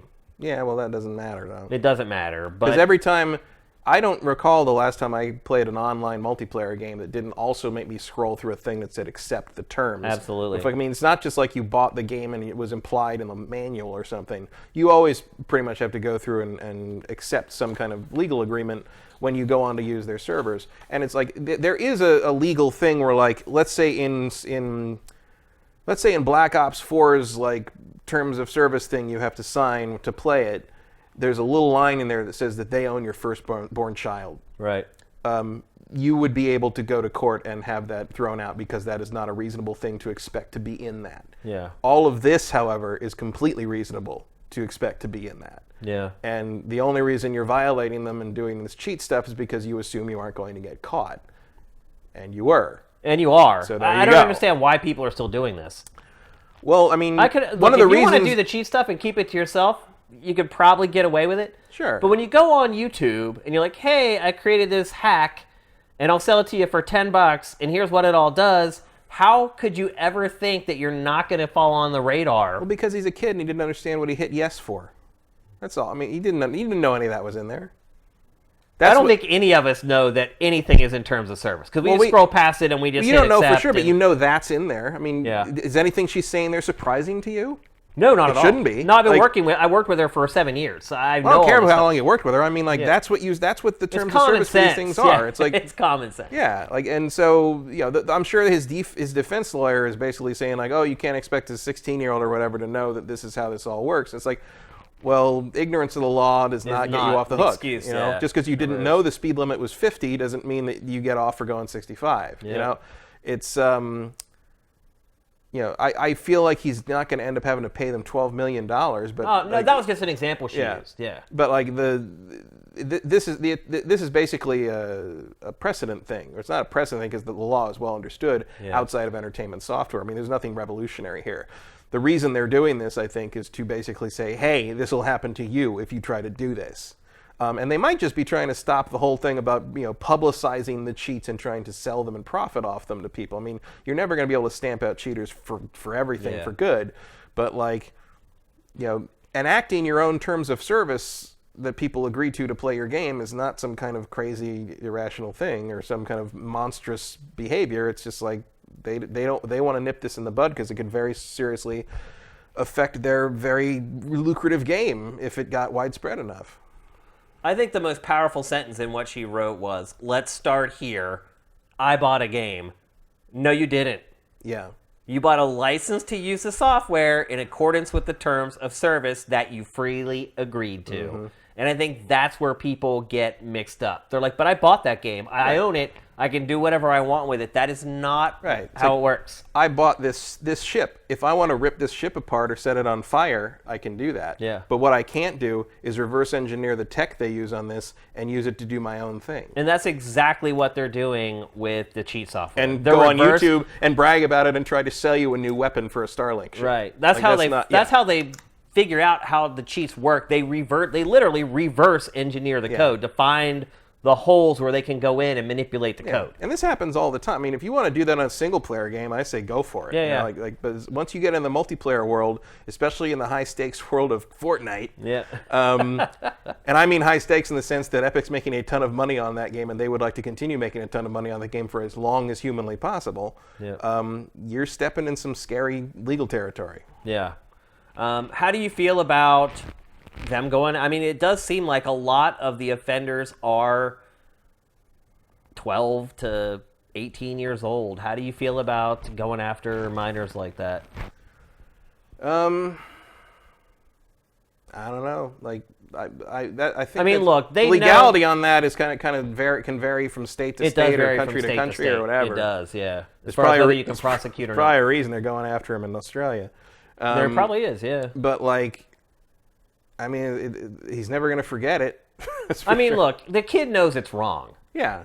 He knows it's wrong. He knows he's creating a cheat that people are going to buy so that they can get better at a game without actually getting better at a game. Mm-hmm.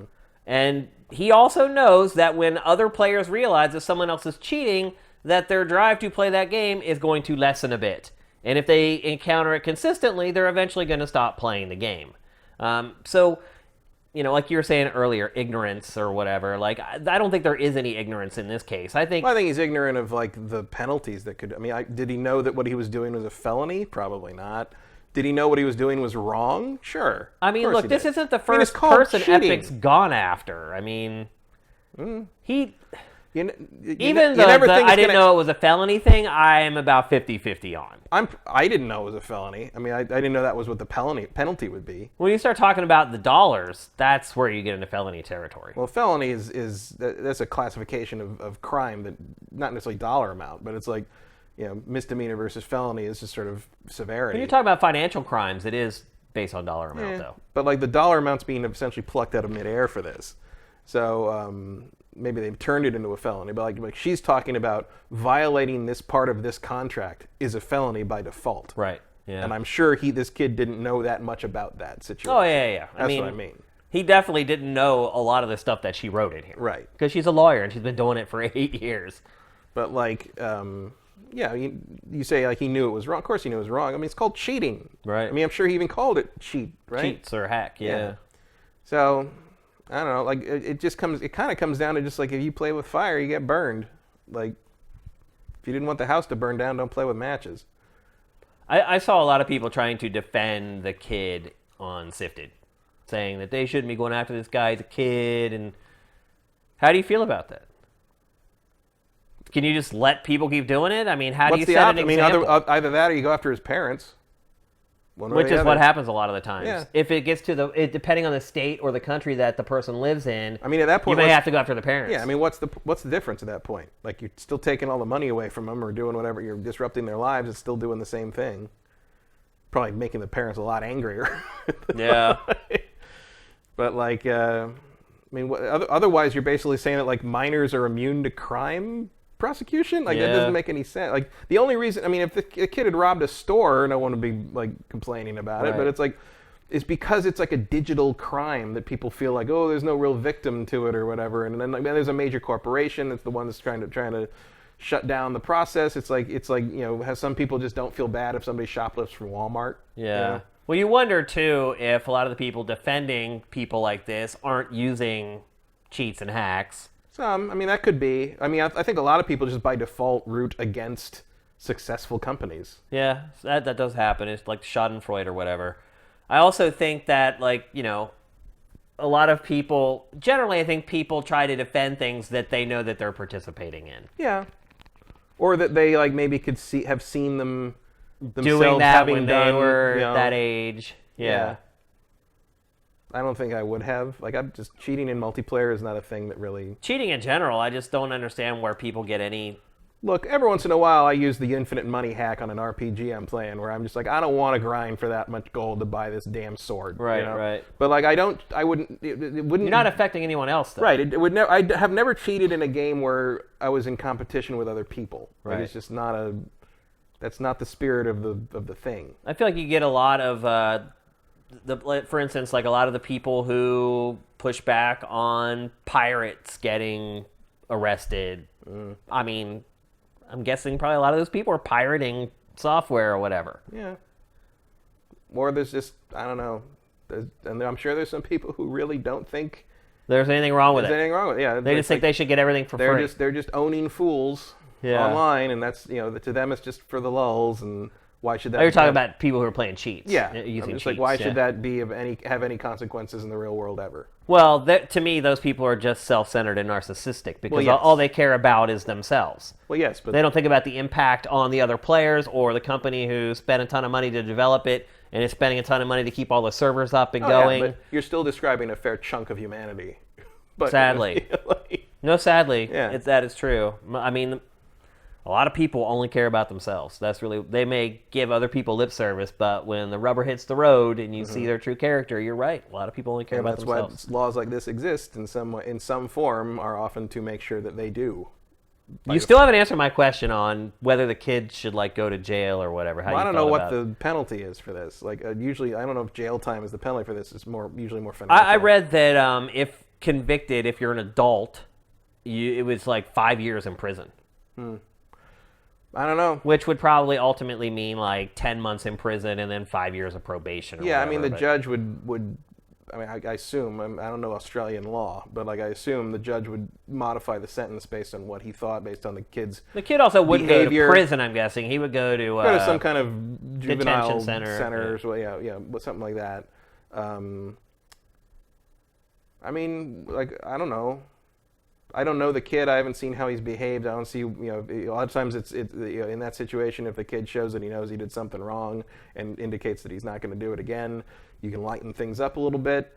I don't know what Epic's plan is, because Epic clearly just wants to make an example out of him. I don't know. I mean, I guess really the bigger question is... Someone's got to be the first one to do prison time for online hacking. Well, it's online cheats. It's a white-collar crime. And so people always are like, oh, should people go to prison for like embezzling money from their company or skimming or whatever people do? If the guy who organized the Fire Festival can go to prison for 6 years for that, this kid could do 6 months. Yeah, absolutely. That's actually a really good point. That's how 6 months is how long that Brock Turner guy went to jail for raping that girl. So yeah, he could. Well, in that context, maybe he shouldn't go to jail. Sentences mean nothing. They at really this are. point. Yeah, you're right. You're right. So the actual lesson from that comparison, by the way, is do not steal money from rich white people. Yeah. Because that's what happened with the Fire Festival. Yeah, and Epic's rich. Yeah. And they got the money to make him pay. So that's probably what's going to happen. Yep. And I don't know. I mean, early on in this story's development, like a long time ago, I remember we were thinking like, oh, Epic's going to try to make an example, but they're not going to. Like Epic has gone in hard on this in a way I really didn't expect them to. So like my instinct can tend to be like, don't forget Take Two. Take Two, and too. they'll like they'll back off of this, or they want. But you know what? I'm thinking they might not. They might really like ask for like maximum sentencing, and it'll be up to the judge based on what he thinks the kid deserves or how the kid has behaved during the trial to hand down the sentence he feels is fair. Or if he had prior problems with. Yeah, I mean, whatever, who knows what his record is or whatever. But I mean, that's how the system works. I mean, you got to remember too, as taxpayers, we pay to keep these people in prison. Yeah. So, are you cool with your taxpayer money going to keeping someone like that in jail? I don't know. I don't pay taxes in Australia. No, I'm saying if it happened in California, as a taxpayer, would you be okay with someone going to jail and you paying for them to stay there for however long? Yeah. Sure. I don't know. Like, it's not really up to me. Because, a big thing right now is a lot of people feel like drug offenders shouldn't be in prison. Mm-hmm. Unless, obviously, if you inject somebody and they die or something like that, you should be in prison. That's murder. Yeah, that's not a drug offense at that point. But they're saying people who sell like marijuana and everything, like they should just let them all out of prison because they're not violent offenders and we're all paying literally like $40,000 to $50,000 a year per person for them to be in prison. Mm-hmm. So a lot of people are like, just let them out. Well, that's a two-parter for me then. Part one of the reasons they keep saying that about marijuana offenders is because marijuana is legal in a lot of states. Right. This is not legal in any states. That's a good point. And second, if we start packing the prisons with 16-year-old Fortnite cheaters, then I might say, like, hey, maybe we should ease up on our stringent Fortnite laws. But at this point, like... That's kind of an argument for why they should prosecute these people, though, because it becomes a deterrent to other people. Mm-hmm. The problem is a lot of times these stories don't get out into the mainstream, and so... How much of a deterrent is it really if people have never heard about it? But I think at the flip side of that coin is if you send this kid to jail for 5 years for cheating in a video game, that'll make the news cycle. Yeah, it will. Yeah. Then that might be what Take-Two's after on this. It might be what they need. It might be what the industry needs. I hate to say it, but there might just have to be that one person that really just gets the screws put to them. I think I may have mentioned this before. Like when I used to live in Philadelphia and I used to write graffiti, I'll admit that I wrote graffiti and I'm not proud of it. Proud of some of the stuff I did, but I'm not proud of street art. Not proud of the vandalism side of it. But anyway, I kind of ran in this circle of graffiti writers, and there were some guys who had been doing it literally in Philadelphia for like 20 or 30 years. And Philadelphia got fed up with with the graffiti problem, and it was a really bad problem. And it started basically passing the zero tolerance law, where if you got caught the first time, you went to jail for 3 months, and then it just kept doubling every time you got caught. And this guy who was basically the biggest writer in Philadelphia, his name was Credit. He was an accountant, which is very, very clever. He was literally the biggest graffiti artist in Philadelphia. Like, he would put up stuff that was like 30 feet high on the side of the highway, on the side of a building. Like, everybody knew Credit. And how do they do that? They use like template stuff, or like how do you just freehand it? Yeah, like they're just that good. When you said how do they do that, I thought you were going to ask me like how do they get there. No, I mean like you see like graffiti and not like just tagging stuff, but you see like the art, the big pieces, where like the burners. Where I mean, just it looks like perfect lines and everything. I mean, it's like just all them. They're just that good. Yep, but they do it a lot though. Like they'll put up the same piece a lot. They'll do different colors or whatever, but they'll get very good at their throw ups, or if they do like big, like Credit literally would take paint rollers with him. Like, he would use paint rollers to fill in, like, I'm not kidding. The chat's just reacting to your hardcore street past. You live in Philadelphia. Illegal street racing, graffiti, skateboarding.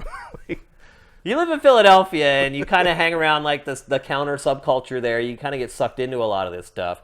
And I knew graffiti writers for a really long time before I ever did it.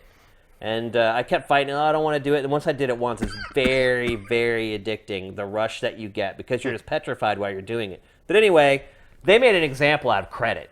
He got caught. He was riding in the snow, and they found his tracks, and they just followed him from spot to spot until they caught up with him. That's rookie shit right there. They put him.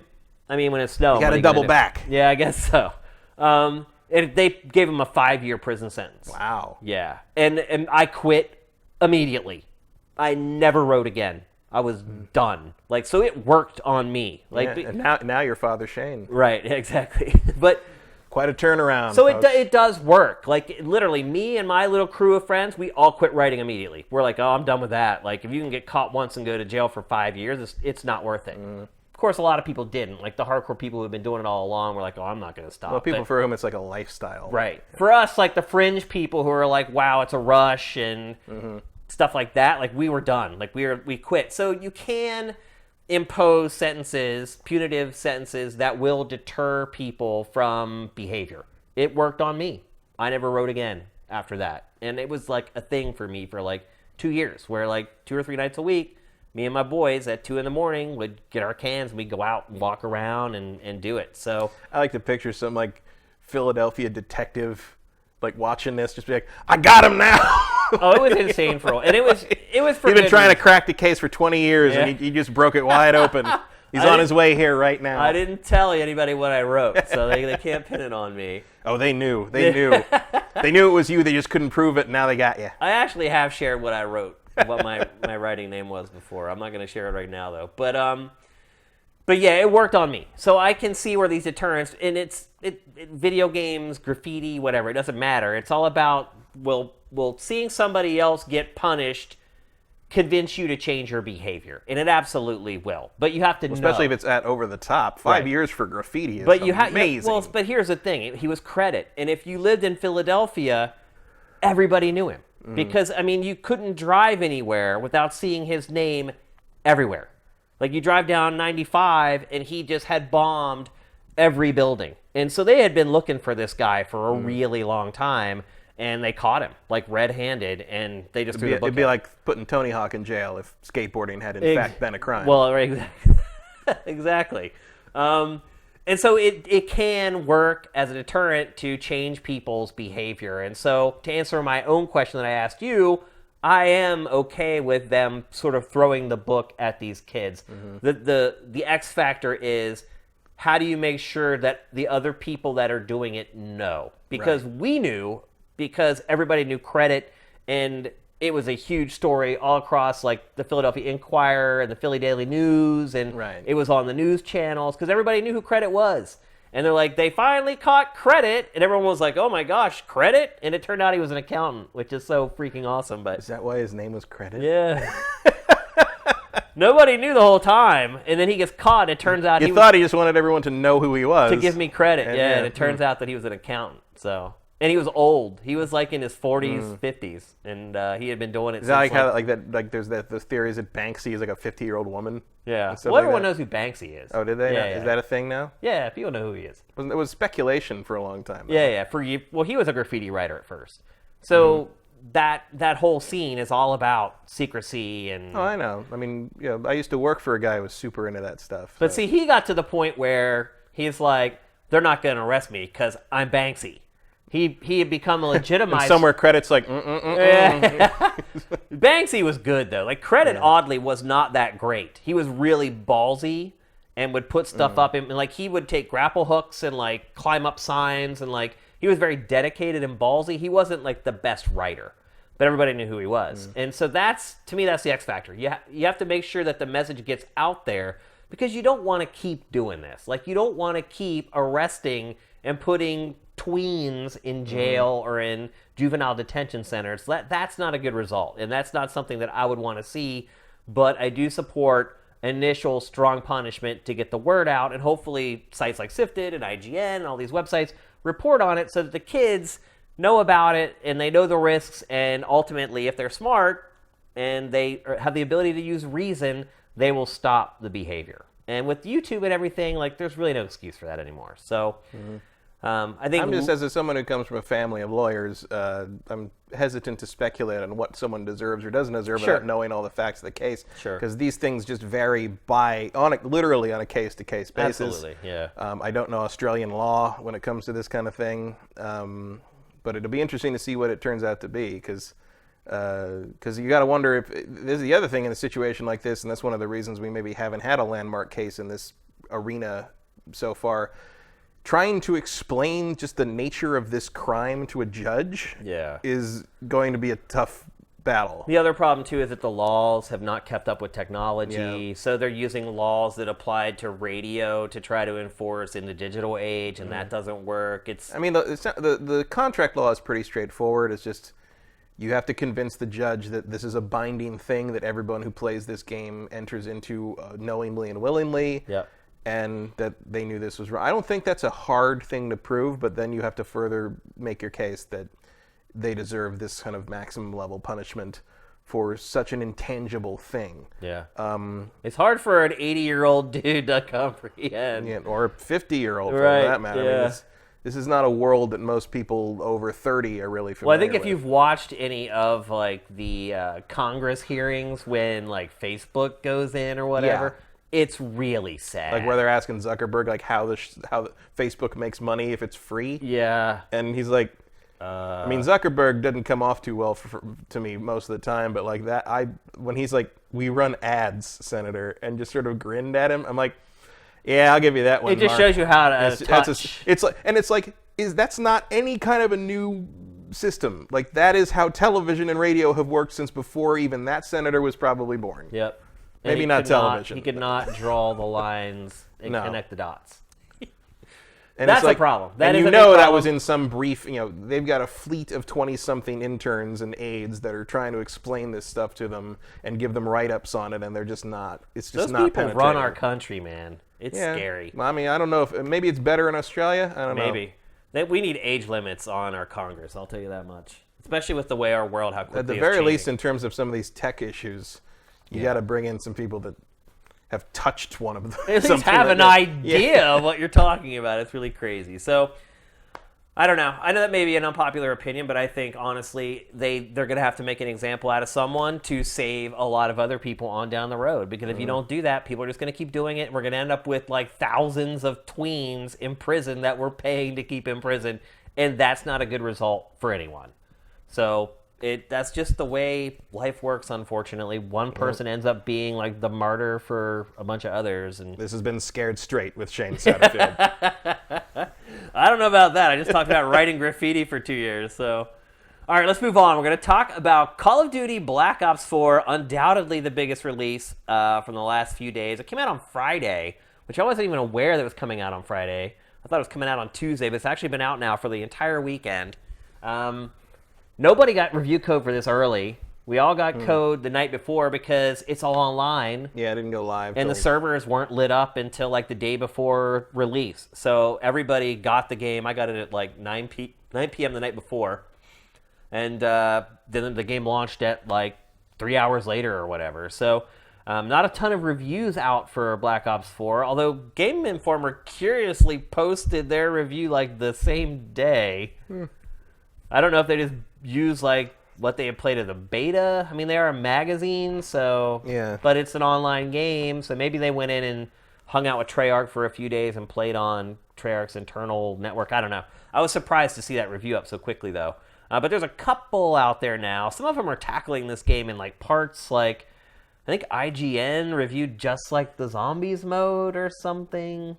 I don't know. It's been a smattering of opinions on this game.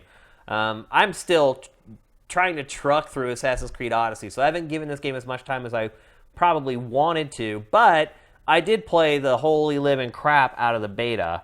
And the beta, I did play the final version long enough to kind of check and see if there were big changes from the beta to the final release as far as the multiplayer stuff and Blackout, which is the Battle Royale mode, which I already played a ton of because those were both a part of the beta. So I don't want to concentrate too much on those two parts of the game, the competitive multiplayer and Blackout Battle Royale. I want to talk about the elements that we have not covered on GameFace, and that is the single-player content. There is single-player content in this. Ooh. And they come in the form of... What a twist. Yeah, they come in the form of operator stories. And I don't know, calling it single-player content might be a bit of a stretch, and here we're starting to see it here. So each of the 10 operators in the game have... Who owns a white trench coat? I know. Like, that is some impressionistic nonsense right there. So each operator has their own section of single-player...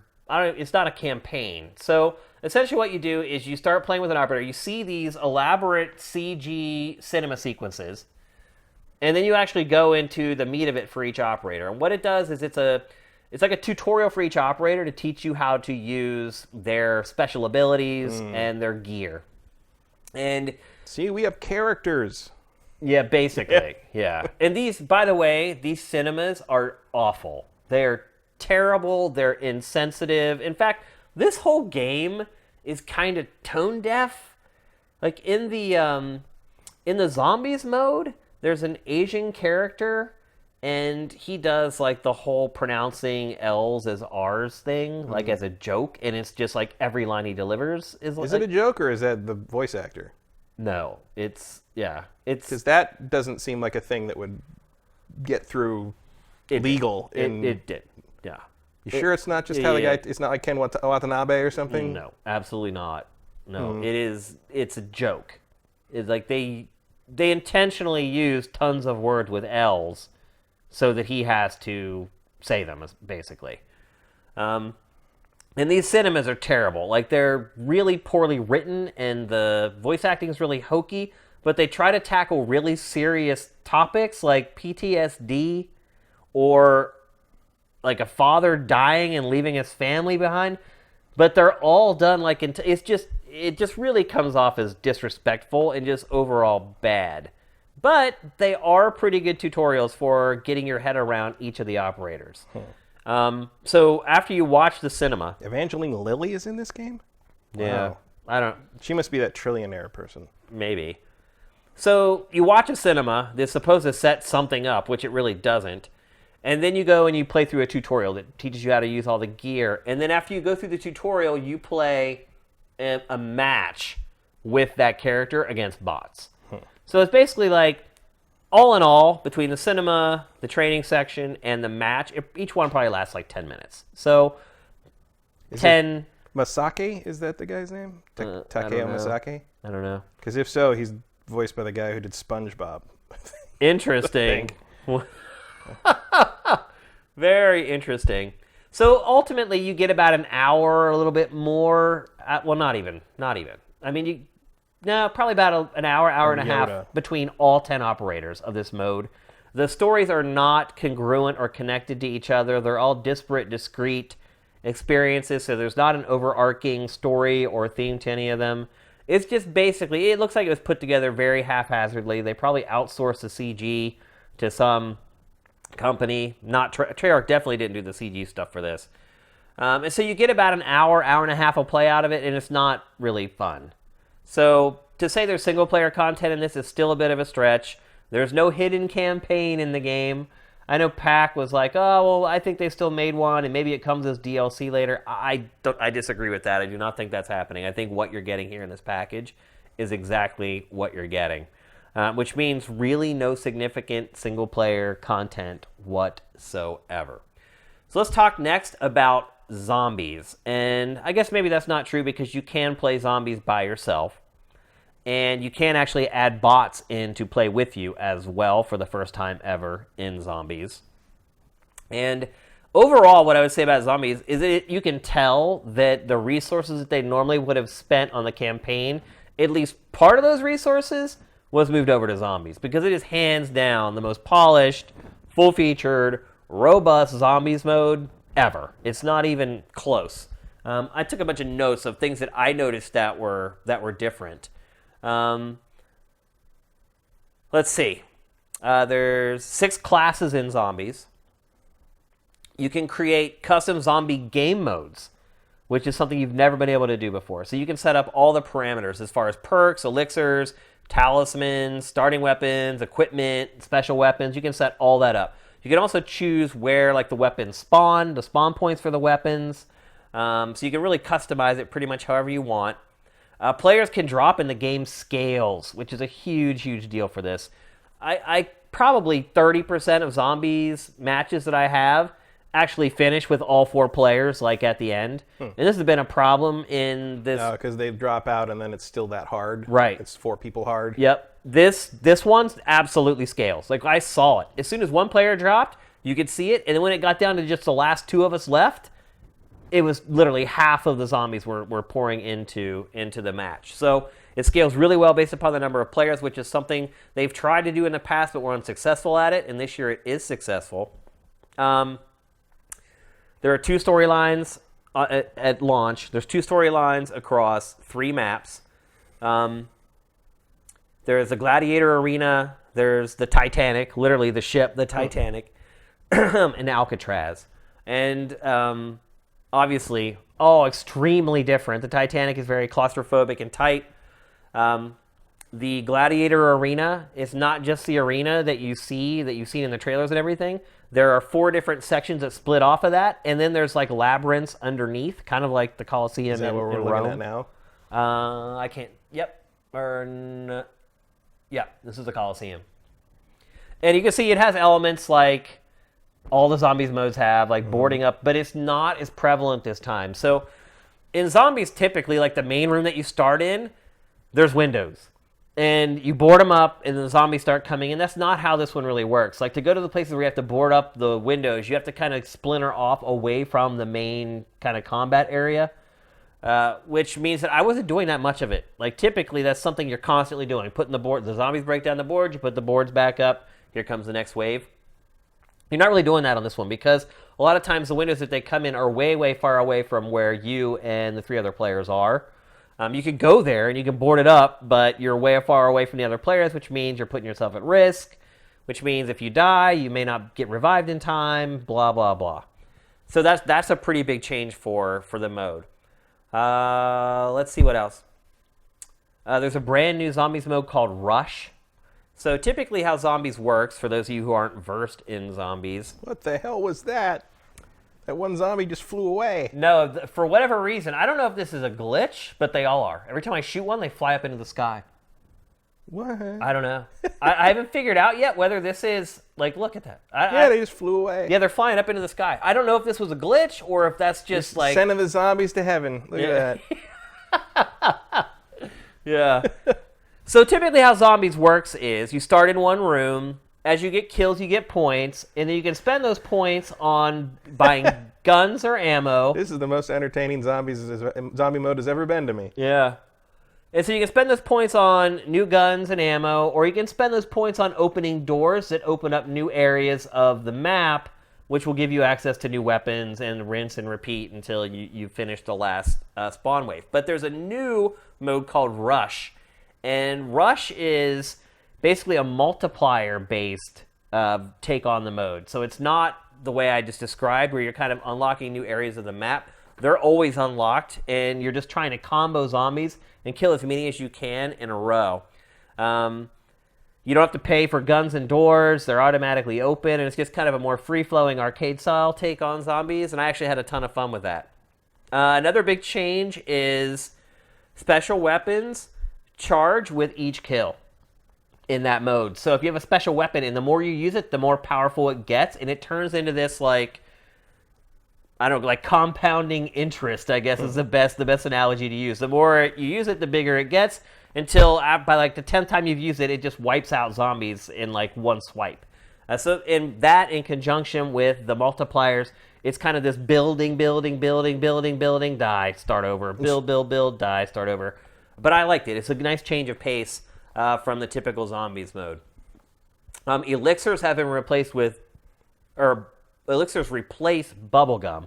Remember did you play the last zombies mode? No? I haven't played a zombies mode in years. Well, they had bubblegum in them, where you go to a dispenser and get like these pieces of bubblegum, and they're basically your perks. Now they're elixirs, and you start with 4 at the beginning of every match, and they're just on a cooldown. So you don't have to keep buying them and spending your current. It just got way too complicated after a while, and they've kind of streamlined that part of it. And now the only thing for you to do is kick ass.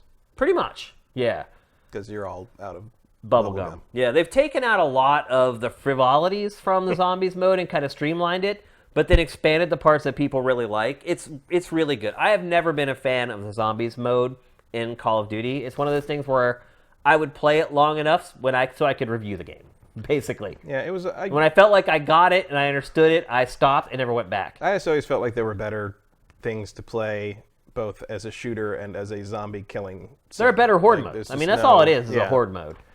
But I like I always enjoyed like the whole thing where they'd play with it, where like was it for the first Black Ops? It was like JFK and Khrushchev and all this. It was like, that's fun. Like that's neat. I only played like 3 matches of that, but I enjoy it when they had a little fun with it. But this is not a thing that if I didn't do this show, I'd probably forget that this was a thing. That zombies was a thing? No one seems to talk about the zombies mode. Well, Treyarch's not going to be happy to hear that, because they basically... I mean, the chat's been talking about how, like, the one guy was like, I've never seen anyone even stream this. Everyone's just streaming Blackout. Yeah. Yeah, Blackout is the star of the show, it looks like. Well, it's Call of Duty Battle Royale. Yeah. Of course it's going to be. And we've talked about the Blackout mode and what I thought about it. I mean, I have played some more now with the final version, and nothing's changed. It's basically the same as the beta. But this is the stuff you haven't played before because it wasn't part of the beta. Right. Yeah, so that's why I wanted to talk about it on the show. I mean, I can talk about Blackout briefly. I think it's probably the best Battle Royale mode out there, but I'm not a big Battle Royale player. It's certainly the most polished, probably the best looking, although I'm guessing maybe some people's rigs can make PUBG look pretty good. Although, I don't know. I know my rig doesn't make it look good. And at least, the turd gets pretty shiny, but it doesn't look like Blackout. And at least Fortnite has kind of a cartoony art style that, hides any technical limitations or whatever. This is hands down the most polished, best looking Battle Royale mode. Turnover is really quick, just like most Battle Royale modes. Like most games, for me anyway, because I'm not that good at it, last 5 to 10 minutes. Matches, generally, if you stick around to watch them, like sometimes I'll play, and after I get eliminated, I'll start working and doing something else and not paying attention. And it seems like matches generally last 40 minutes max by the time they whittle it all down to the last couple people. I think probably my biggest complaint about Blackout, other than the fact that I just don't care about Battle Royale that much, is there's really no progression at all unless you're really freaking good. I've played, I don't know, between the beta and after getting the final code, I've probably played 50 rounds, and I've unlocked nothing. Nothing. If you don't finish in the top 5 or 10, you get nothing. There's no progression. There's really no unlocks for Blackout. You just play it for fun, which maybe that's okay. Yeah. Maybe we should do that more often in video games. Hey, how about we just play this to have fun? It's not like we play GoldenEye for unlocks or any kind of progression, but there's no progression in Blackout at all. It's like you play, you die, you reload, and you get back into a game, and it is really fast.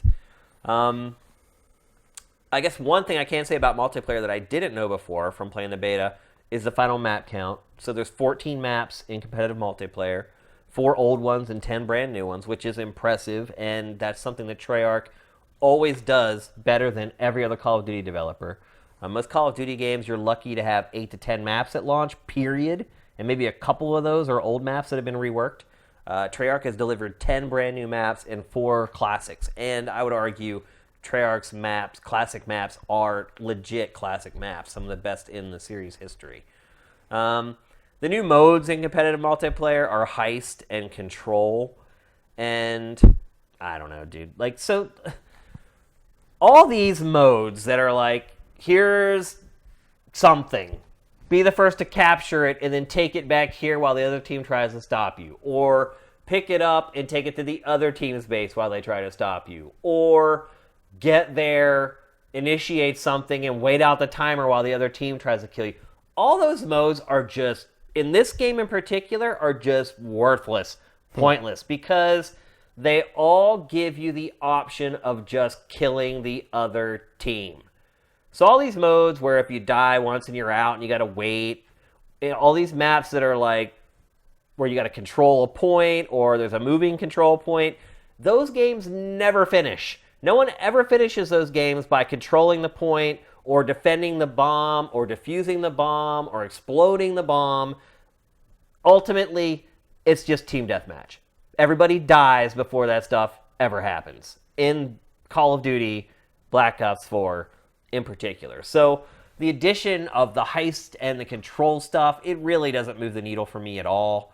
As far as the experience goes, we talked about it when we covered the beta, but it's middle ground between World War II and the crazy fast traversal stuff that we saw from 3 or 4 years ago. It does manage to find like a nice middle ground. I think what I would really say overall about this game is that, well, you can see from the lower third there, it's like a Swiss Army knife. It's like, hey, what is every important thing in first-person shooters in 2018? Well, we're going to put it in our game. And while I get that that's probably going to service a large part of the audience, ultimately, it has no consistent tone or theme. It just feels like this, I don't know, ragtag group of modes that were just slammed together and put into a suite to sell for $60. Particularly, like the Black Ops games always had kind of a consistent thing that went through all the modes. And look, they've had tons of modes in their games since Black Ops 2. And with this one, it's just like this weird kind of... It's like a video game Frankenstein, I guess is the best way to put it. It's like all these little parts that have been kind of patched together, but none of them really relate to or talk to the other parts in any meaningful way. So you got your zombies, which has no bearing on anything else. Then you have your Battle Royale, which is completely different from everything else. Then you have your traditional multiplayer suite, which is what people have been playing all along, which is like your comfort food or whatever. So the overall experience is very weird. It's weird to have played so many years of Call of Duty in a row and then have something like this. But the big question is, should people buy it? And, I guess I would say yes.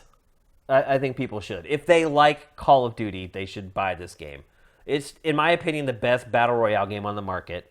I think it's probably going to completely destroy PUBG within like 3 months. I think maybe the PC folks who play PUBG will probably stick with it.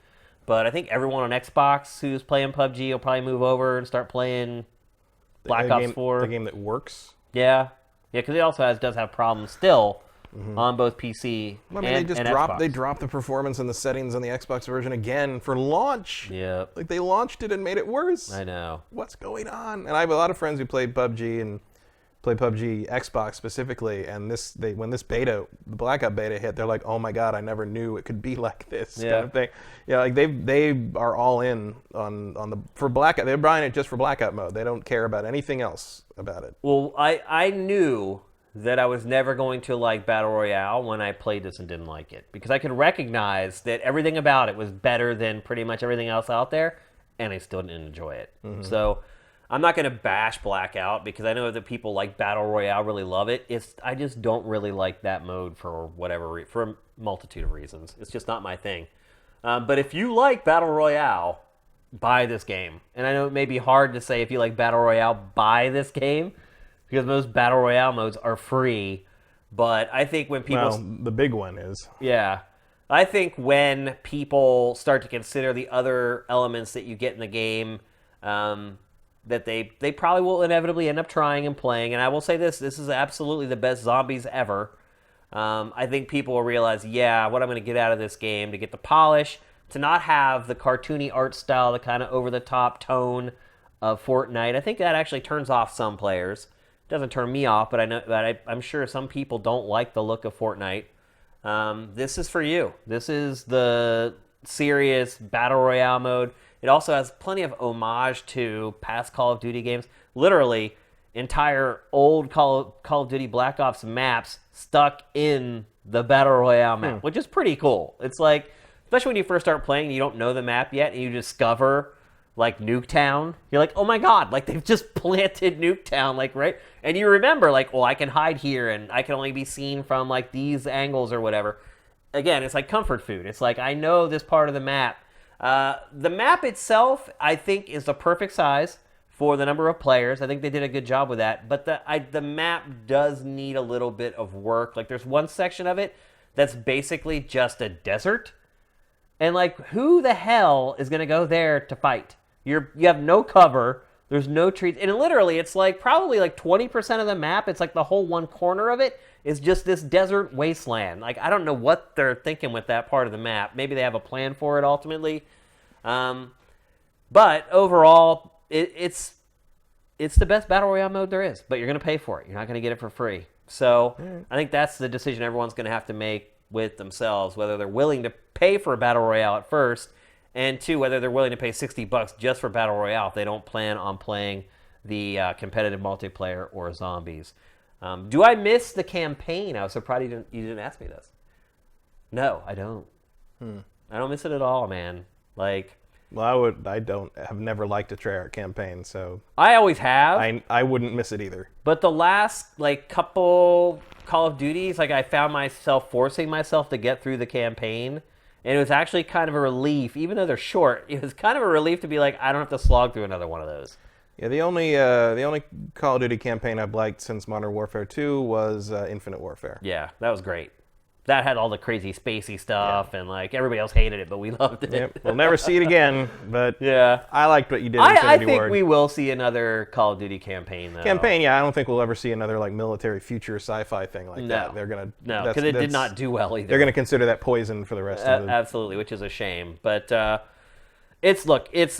whole experience is very polished. Everything worked great right on day one. I mean, no server issues, no hiccups. Like, the matchmaking is lightning quick. The Blackout Battle Royale, it's like you're in and out of games just like that. Like, you can tell they took a lot of time and they spent it on stuff that they normally wouldn't have spent it on because they had a lot more free time not worrying about a campaign. And, the campaign would last for 5 hours and I'd never touch it again. And then I'd end up playing all the other stuff for the next, 6 months, a year or whatever. And I think they've just finally figured out that that's the way most people play Call of Duty. So I would like to just see them create a platform out of Call of Duty where you're just paying for maps and stuff like that every year. I don't think that'll ever happen. But I think they're starting to inch that direction a little bit with this. And if you're a Call of Duty fan, buy it. You're going to love it. You're going to play the multiplayer to death. Maybe dip your toe into Battle Royale. Maybe you find out that you like it. And maybe you've tried it before and you didn't like it. But this is certainly the most polished and best looking take on the genre yet. And it's got to be frustrating for PUBG to just watch Activision's money walk in and that was going to happen. Make their game irrelevant. I mean, they've made their money obviously already many times over, but it's still got to be pretty frustrating to just... And we talked about it. As soon as we saw PUBG for the first time, I said somebody with a lot of deep pockets is going to come in and take this over. And that's what we're seeing with Black Ops 4. So I do recommend a purchase. It's not going to convert anyone. If you're a Call of Duty hater and you hate the whole, respawn, die, respawn, get a kill or two, die, respawn, get 5 kills, die.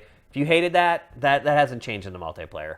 I've seen some people say that they haven't been shot in the back as much in this. I don't see where they're getting that. I still get shot in the back constantly. But that's a byproduct of having such tight, confined maps where you're going to have constant confrontation. There's no way you're ever going to get spawns to work perfectly so that people aren't going to come up behind you and shoot you in the back. It's just the nature of the beast. So that's it. That's Call of Duty Black Ops 4. This is a game where we will not be coming back next week to talk about more, I don't think. Because I'm never going to play it. Yeah. And there's nothing else to talk about. Not really. No. I mean... We'll probably, maybe when the time comes to sort of contrast it with Battlefield, or if there's a time when Battlefield's Battle Royale comes out and we want to compare it to Blackout and what the status of Blackout at the same time, because their Battle Royale is down the road. Yeah. So I'm sure we'll use it as a touchstone later. Yeah. It will be compared to other games for a long time to come. And I wonder, too, what happens next year. Because that's the thing. It's like, you think about Battle Royale, that's not something that you just put out for like a year. Right. And then it's think gone. I think they need to accept the idea that they're committing to Black Ops 4 being a thing that persists for years. Right. Yep. A game as a service. Yeah. So what happens with Infinity Ward? Is Activision like, no, you can't make a Battle Royale mode? How is that going to work? I mean, Infinity Ward, I guess you might want to bring it, pull it all the way back to the more campaign-focused thing. Yeah. You could have like kind of Black Ops becomes the battle royale platform, whereas like Infinity Ward's games are more traditional shooter things. Then what happens with Sledgehammer? Sledgehammer just makes maps now. They would not be happy about that, I don't think. But I mean, a lot of Activision developers are just do support for this series now. Yeah, that's the way it goes. That's what happened to High Moon. Yeah, they just got sucked in. They made one pretty good and one really good Transformers game that didn't sell, and now they just sort of make maps for Call of Duty, I guess. It happened to Beanox. Yeah. Beanox did a lot of the multiplayer stuff for this game. And didn't Beanox do the terrible Tony Hawk skateboard peripheral game? And they did a couple of Spider-Man Tony games. Hawk Ride. They did Shattered Dimensions and Edge of Time. Right. Yeah. That's better than Shaba Games, which made Web of Shadows and was instantly shut down. Yeah. So. Yeah, Beanox logo comes up when you boot up Black Ops 4, so they're still staying in business, which is good. So there you go. That's Call of Duty Black Ops 4. I will be online playing if you guys want to play with me. I am playing the PS4 version, and I am at Dinfire on PSN. Add me, and we'll become friends, and we'll play games together. So that brings us... I told you this was going to be a short episode, man. Yeah, it is pretty. It is short. 2 hours. It's like nothing. And that brings us to our trailer of the week for the week. I figured with all of the big Call of Duty discussion going on at the end of the show, and the fact that Call of Duty does not have a campaign, that the best trailer to run today would be the campaign trailer for Battlefield 5. Ooh, spicy. Yeah, and as we all know, the campaigns in Battlefield games have not traditionally been very good. I'll let you judge.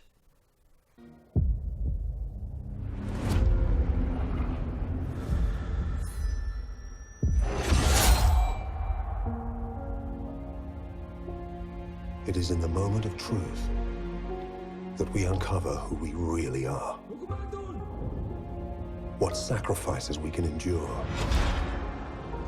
What choices we can live with. Pushed beyond any known breaking point.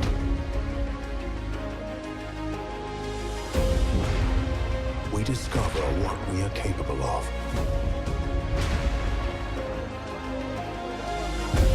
And accept the truth of who we must become. Because survival is not a given.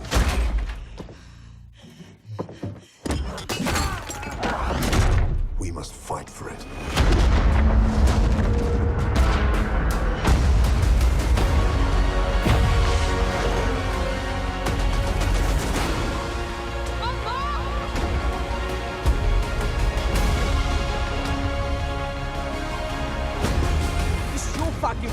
This is war, son.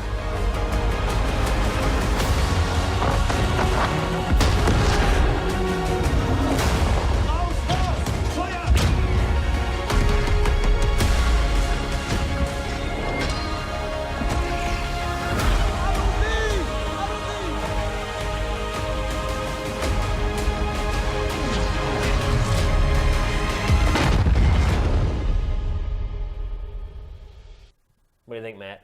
I've had to peer around this damn Starlink thing. You guys don't realize it, but like our monitor is right under the camera. So sometimes when they cut back, like if Matt and our eyes are down, because if we're watching the footage, I think there's an advantage of GameFace is that we have B-roll of games. And a lot of times when you're watching the B-roll, it'll remind you of elements of a game or something to talk about. But anyway, this thing has been in the way the whole show, and I've not been able to see the B-roll. So if this show is subpar, I'll blame it on good thing that. you're taking it down after all the B-roll's gone. Exactly.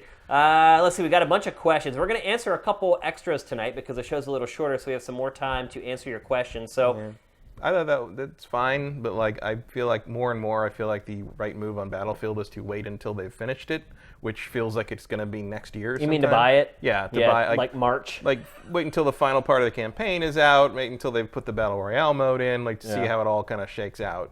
The other thing I would say too is that the trailers for Battlefield campaigns always look amazing. Oh yeah. And then you play them, and they're just awful. They're not good at campaigns. No. And DICE DICE is not good at campaigns. Nope. There's some They've are better than mastered others. multiplayer, but Also true of Battlefront 2. That was not a very engaging campaign. No. I please please respawn. Put Fallen Jedi out quickly. Like, I'm so tired of DICE's take on campaign stuff. Okay, so we got tons of questions. Keep them coming because we're going to answer a bunch for you guys because we have plenty of time. Here's one from Very Sauce, I think, VERI7AS. Does Blops... I think it's Veritas. Is that Veritas? The 7 is a T. Yes. Does Blops 4 outsell PUBG on Xbox? Yes. You think Blops 4 is going to sell 10 million on Xbox? PUBG sold 10 million on Xbox? That's what I heard. I didn't see that. I thought they were at like 10 million on Xbox. That's insane. I had not heard that at all. I don't know. To answer your question, no. It won't sell 10 million on Xbox. The sales on Xbox for PUBG were crazy. It sells 20 million every year typically, which means probably 12 of that goes to the PS4, whatever the lead platform is, and then the scraps go to the other two. So no. I mean, if it's really sold 10 million... I don't think it does. I don't think it outsells PUBG one way or the other on Xbox. If I hadn't heard that number you just gave me, I would say absolutely. I'm shocked that PUBG sold that much. How many Xboxes are there in the U.S.? 30 million? Or not in the U.S., I don't know. That's like 50% saturation. Maybe somebody can look up the sales figures for it. I'm doing that now. Okay. I'll look for another question. On July 4th, there was they announced it had sold 8 million copies on Xbox One. Wow. So that was months ago. Assume they're probably Yeah, sold they're 2 probably million around by 10. then. Yeah. That's insane. Holy crap. Yeah, then I would say maybe lifetime it has a chance of hitting that, but definitely not by the end of the year. No. I mean, it'll probably sell 4 or 5 million on Xbox, I'm guessing. No, I mean, I had another friend who's a big PUBG fan who was like played Blackout, loved it, and was like, "This is going to be the best-selling Call of Duty ever." And I'm like, "You think this is going to sell 36 million copies?" I don't think and you he's realized. He's like, Oh. "Wait, what?" I'm like, "Yeah, do not underestimate how many copies Call of Duty sold in its heyday. Yeah. Like, Modern Warfare 3 and Black Ops 2 are juggernaut. You just can't." Yeah. I mean, Call of Duty sells crazy every year. Yeah, but like we're talking about a series where 15 million is kind of like, like in comparison to what it used to be. Well, today we just posted the episode of Pactor Factor on YouTube where it's basically Black Ops 4 versus Red Dead Redemption 2, which one will sell more before the end of the year. And Pac picks Black Ops for obvious reasons, on more platforms, blah, blah, blah. But all the comments on YouTube were, he's insane. Red Dead's going to destroy Black Ops, because people just hate Call of Duty for whatever reason, and they just don't want it to outsell a game like Red Dead. I think Red Dead might outsell it lifetime. I don't by the end of the year. I'd agree with I that. don't know about by the end of the year though. I don't think there's any way by the end of the year it does. It It might depend when they get the Battle Royale mode into Red Dead. You also got to remember that Red Dead will be marketed for the next 2 years. Right. Whereas this Call of Duty will have its 4-month window. It goes away, and looks then another one. And it looks like maybe their next game is Bully too. Yeah. Judging by that casting call, so like, man, GTA 6 is a long way out. Yeah. Actually, in this week's Pactor Factor, where he talked about something I actually cut out because Pac's been a rambling man for the last couple rounds of episodes. Like, the first episode for this round of episodes, after he got back from vacation, the actual recording of that episode was 1 hour and 10 minutes. Wow. Yeah, we have been doing a lot of cutting to Pactor Factor to get it down to a reasonable size. And that's one of the things that we cut out of this week's episode was him saying that Bully, Midnight Club, LA Noire, all the Agent, all these franchises still should come out before the next GTA, which makes him think that GTA has come out in like 2023 or something. That's about what I mean. I don't think Agent's ever coming out, but like He thinks Agent still is a thing. Okay, He has pretty good connections he at does, Take-Two. but like still a thing doesn't mean coming out in 2 years. But who knows? Yeah. But I think I do agree with him that GTA 6 is 2023 or so at the earliest. Like that's next, right middle of next gen. Crazy, no dude. question. Dude, that's like 10 years between them. Yeah. I'm going to play one more GTA before I die. But I mean, I've been saying that for a long time. If I'm lucky. Also this week, confirmed Halo Infinite not at XO18, like I said. Yep. That is a Gears of War convention, my friend. Looking that way. W. Matthew, got to answer one of his every week. First Dragon Ball Fighters got the highest viewership for EVO ever. That's what he's saying. For my question, what do you think of Discord launching a game store? Given their massive user base, seems like they have a shot. Hell yeah, they have a shot. Yeah. Yeah. Anytime you have an audience that big, you can sell anything. Anything. Might as well. Yeah, I mean, I think it'll be a boon for Discord, because otherwise, how does Discord make money? I don't know. I mean, that's the question Ads. of, like, yeah. I mean, that's the question that, like, the senator should have asked. I don't care about Facebook, but how does Discord What's make this money? Discord thing? How does that Really, make though, money? how does it make money? I don't know. It has no revenue stream. It has to do this. It has to find some way to make money, or the investors are going to stop giving them money to keep developing the product. So I think it's a smart move. It's something that Discord's going to have to do, and I wouldn't be surprised if Discord comes up with like 10 other revenue streams in the next 5 years, because it's easy to be the tech darling that everyone's shoveling money into, but there comes an inflection point where you have to start showing a return on all that investment money. They're not investing because they think it's a cool idea, bro. They're investing because they think they can make money off of it. And that's Discord is now in that like prove it point, and this is probably just the first step towards that.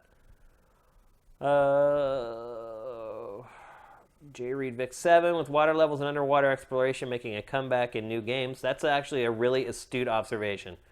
Like Shadow of the Tomb Raider and Assassin's Creed Odyssey, is there a particular reason it seems like that approach went away for a long time? You guys have an all-time favorite underwater sections in games? That's a great question. I mean, the reason they went away for a long time is because underwater stuff sucks. Typically, it's very annoying. It was always kind of a thing where, I mean, I think part of it is that, like, people who threw underwater sections in their games never considered that in order to do an underwater section properly, you basically have to come up with a whole different game. Yeah. Like, you're basically saying All new mechanics. you're going to let the character fly now. Yeah. And you have to adjust the camera for that. You have to adjust how everything works. You have to adjust the distance. You can interact with things to make it, because like you're in a different position. And I think mainly it's just coming down to some developers are figuring out how to do that properly now, and it's not sucking time away from the development that they then like have to leave something else off the table. Also, I think the temptation is there for the developers because you can make underwater stuff look so good now. Yeah. Like the underwater, every time I dive under the water in Assassin's Creed Odyssey, I'm blown away all over again. It looks amazing. I'll say this, Tomb Raider does underwater swimming way better than Assassin's Creed Odyssey. Yeah. Without a doubt. In part because they let you hold your breath a lot longer. That's part of it, but the other part too is just like steering. When I'm diving down, I can clearly see a hole, and I'm trying to like get my orientation to the center of that hole, and inevitably he, because I'm playing with him, is like hitting the top of the hole. Like, it's just, after playing Shadow of the Tomb Raider, it probably, if I had not played Shadow, I wouldn't be as harsh on the swimming in Creed.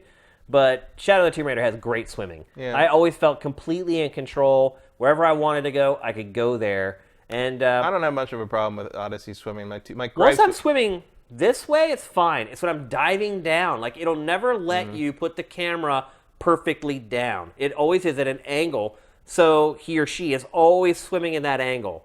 And if you want to like hit a hole that's like 100 yards down, you have to like kind of spin as you go down to get to the center of the hole. You can't just swim straight in a line and get through the hole. That's not my experience, but I do think Tomb Raider did it better. Yeah. My issues with this Assassin's Creed Odyssey swimming is the fighting the sharks is stupid. I just use the bow and kill him before I get in It the doesn't water. really work right. And I think I have this problem with Origins as well. I think they swim too slow.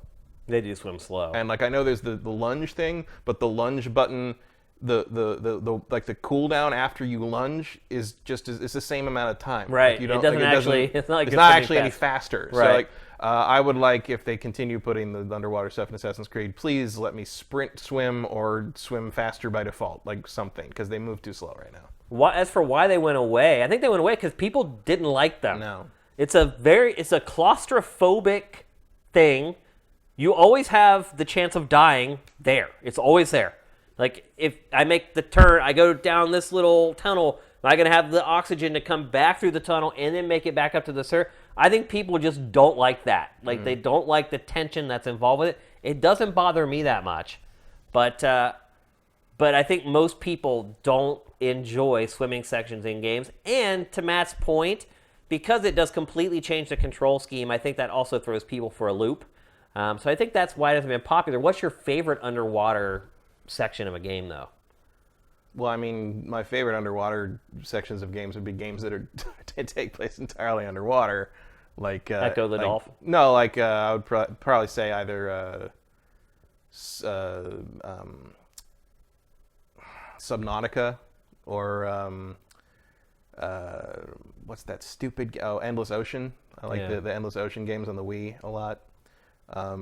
That kind of thing. Like those games are designed to be underwater. If you're talking about a section of of a game that is underwater, the most memorable one I would probably say is Clanker's Cavern in the first Banjo-Kazooie, which to this day is one of the scariest things I've ever seen. I don't know why that level freaks me out so much, but that would be. Everything's all rusted and worn, and it's like you didn't want to get in the water. Wasn't there like a green oil slick on the top? It's like moldy and algae covered and gross and Clanker's just sitting there looking at you. That's giant thing underwater. It's like, yeah. I think my favorite water section, and I know people may hate me for this or think I'm insane, is the water temple from Ocarina of Time. Oh boy. Generally heralded as one of the most difficult dungeons in the history of The Legend of Zelda, but that is absolutely why I like it so much. There's one section that literally, I was playing through it with one of my really good friends in Philadelphia. He was playing it. He lived below me. We were both playing it at the same time. And we both got to this point, and we both got stuck. And we were stuck for a day and a half. We could not figure it out. And as it turned out, what happened was, as you raised the water level, there was a block in one of the rooms. And when you raised the water level enough, that one block was buoyant. Mm-hmm. And it would float up with the water and expose a hole underneath it that you had to swim down in. It took us a day and a half of two of us plus all our friends sitting there watching, none of us could figure it out. And once we figured it out, we were like, oh, that's freaking genius. There really hadn't been anything like that in 3D games at that point. The floating rock.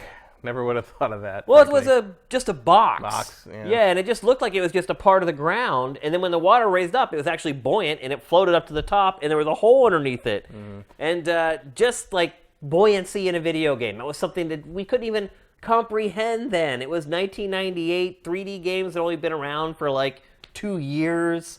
And it was just one of those moments where you're like, oh, I can see where games can go now. All the stuff that they're eventually going to be able to do. So many different ways to annoy me. Yeah. That was kind of one of the first signs to me, okay, these are the first 3D games, but games are going to do something amazing in the future. So that's my most memorable, if not my favorite underwater moment in video games.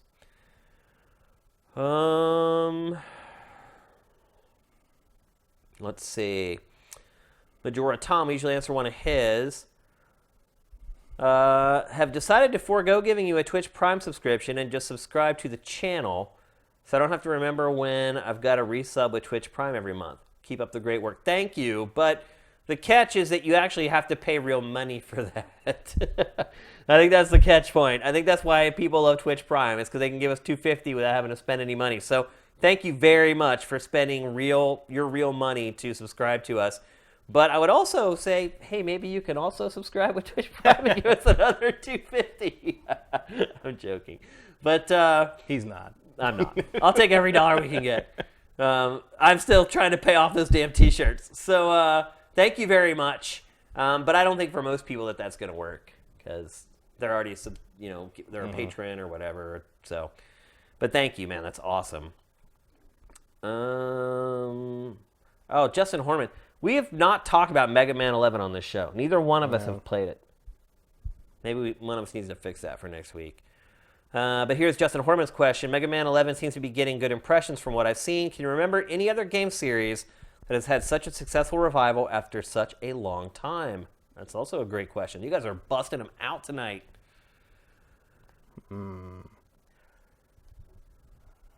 Basically, we're talking about a video game franchise zombie that came back from the dead. 9 and 10 were very well received, it's kind of the same thing. With 10, really. Nothing with that kind of a gap. Really. Darksiders. Street Fighter. Yeah, that's a good one. Street Fighter 4 came out kind of out of nowhere. And Street Yep. Fighter 3, while it is a beloved game in the hardcore community, it wasn't Street Fighter 2 by any stretch of the imagination in terms of popularity. And Street Fighter 4 blew the fighting game scene up again, where it had been dormant since the 90s. So I would say Street Fighter 4 would be a good example of that. Punch-Out is a pretty good example of that. It was gone for over a decade before they made the Wii game, which wasn't that good. And now it's gone again. Yeah, probably because of the Wii game. But yeah, I mean, it was revived after 10 plus years. You could argue Need for Speed when Criterion took it over. Yeah.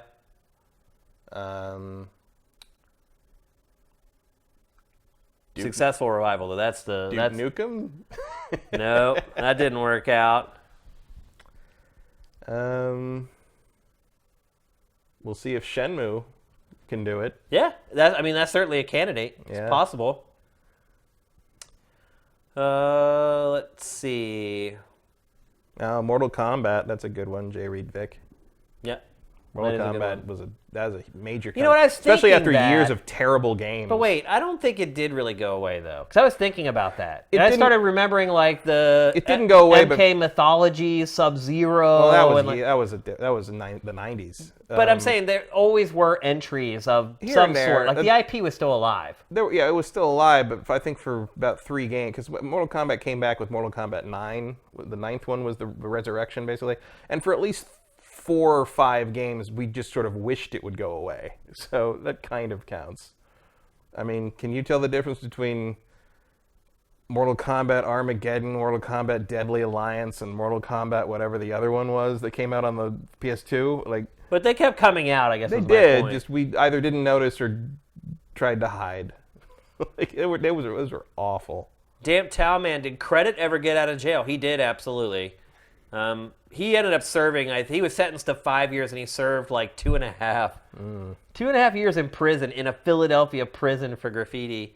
He did get out though, and he does not write anymore. He gave it up, so it worked. He just accounts. Yep. Now he's just making money and not getting arrested. Here's a good one. SMC92 Ian. Are you guys playing Odyssey because it's still good or just out of need to complete it fully? I still like it. I like it. I am burnt out on it. I do not want to keep playing it, but I am at the end.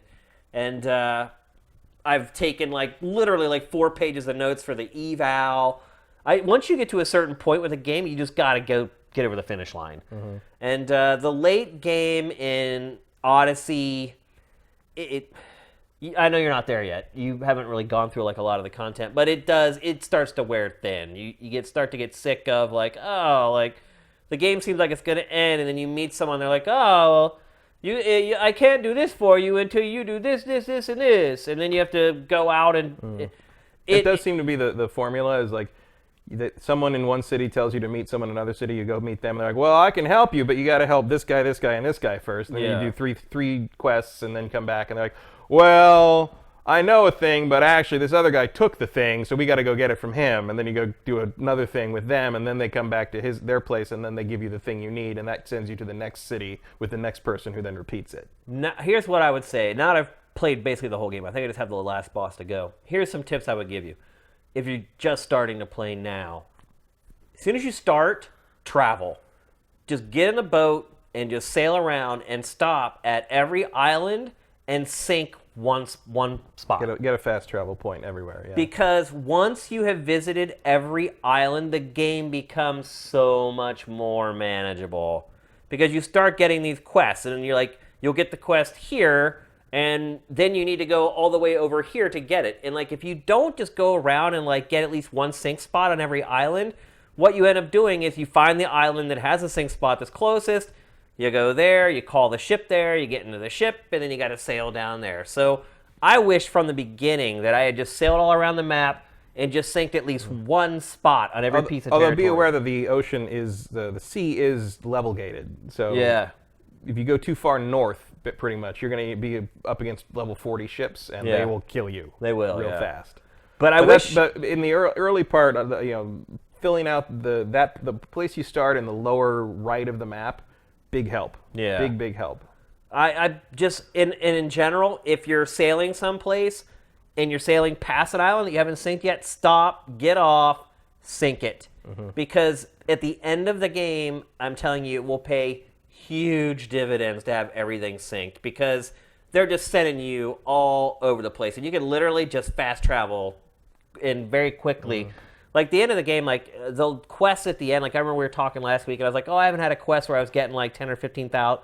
Well, now I have quests where I'm getting like 30,000 XP. And sometimes it's like so stupid. It's like, hey, go over here and get the hat or whatever. You go over and get a hat and bring it back 30,000 XP. Yeah, they're not stingy with it. Yeah, they're basically like at the end of the game just making sure that you're ready for the final confrontation. Another thing I would say too, and my eval will be coming out in the next couple days or whatever. Another thing I would say too is that the level gating thing, there's a section from like where you're level like 25 to like 35 where it's just easy street. Literally, I could kill everybody, never died. And then I got to like level 35, and then suddenly the enemies are all level 40. And so to me, there were 3 choke points in the game where if you're playing naturally, you get to a point where the game is basically like, oh, no. If you want to continue the campaign, you have to go back and play all the side missions and clear all the stuff out. And I just finally got over that hump, that 35 to 40 hump.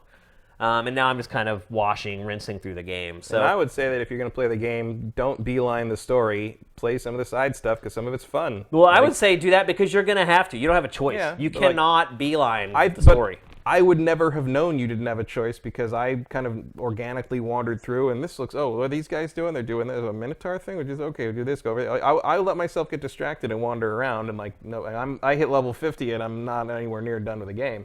But like, as long as you're pulling in those kind of like quests off the bulletin boards, you're gonna level up just fine. You have to. You're gonna have to play most of the game anyway, so you might as well just play it while it's there. Is what I would say. Because there's tons of quests that I was like, I don't want to do that, and I'm not doing that. And and 10 hours later, there I was because I had to. I had to do the quest to get level enough so I could invade that next fort where the guys are 4 levels higher than me or whatever, to get that thing that's hidden on that one guy in that fort that you need to accomplish this mission. Like, I will say this though, if you use the right abilities and you are using the fire and the poison and fire's a big that kind of thing, so the guy I had to beat to be the #1 mercenary was level 50.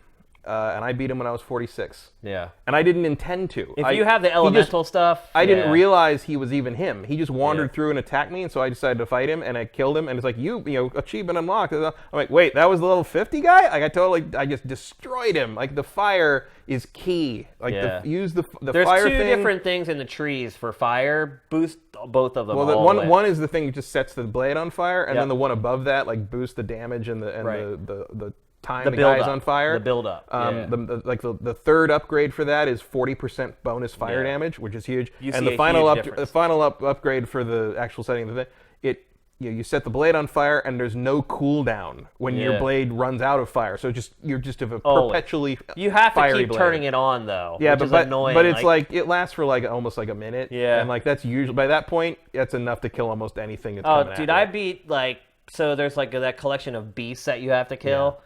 Like the first couple. Was I right that the pig is the worst one? It was the hardest one because it spawned other pigs that made it hard. Yeah. And because you don't really have great gear at that point. I went back and like once I had the blade with the fire, literally I didn't have to fight. Like I would do one combo, fill them up so that they caught on fire, and then just run around and just watch just like chunks of 10,000 hit points just drain off of these bosses.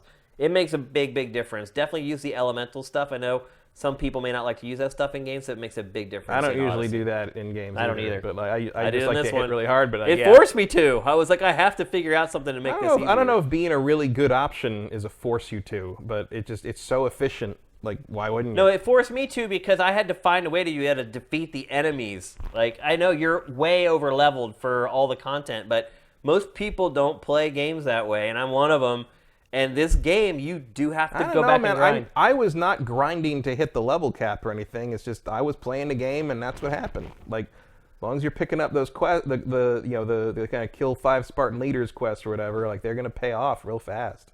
I thought the leveling curve actually went a little too quick because I think I got like 2/3 of the game left and I'm maxed out. Dude, you're gonna walk through the end of that game. You're gonna literally one-hit everything. No, I'm not, because the fucking thing Oh, it scales. levels. But if you're 50, they can't go higher than 50. Well, yeah, but everything's level 48 to 50. So Yeah. either they're my level or a little bit below. So it's not a cakewalk, but they're not going to kill me usually. Danny Endurance, what do your partners think of you playing with Starlink toys? I don't know. My girlfriend's sewing room is full of Transformers toys, so Right. she's pretty much fine with it. My wife's way over stuff like that. She gave up that like the first 2 years we knew each other. Yeah, if you're not okay with that, you're not really going to last very long with We me. wouldn't have got married if she wasn't okay with stuff like that. That's just the way it is.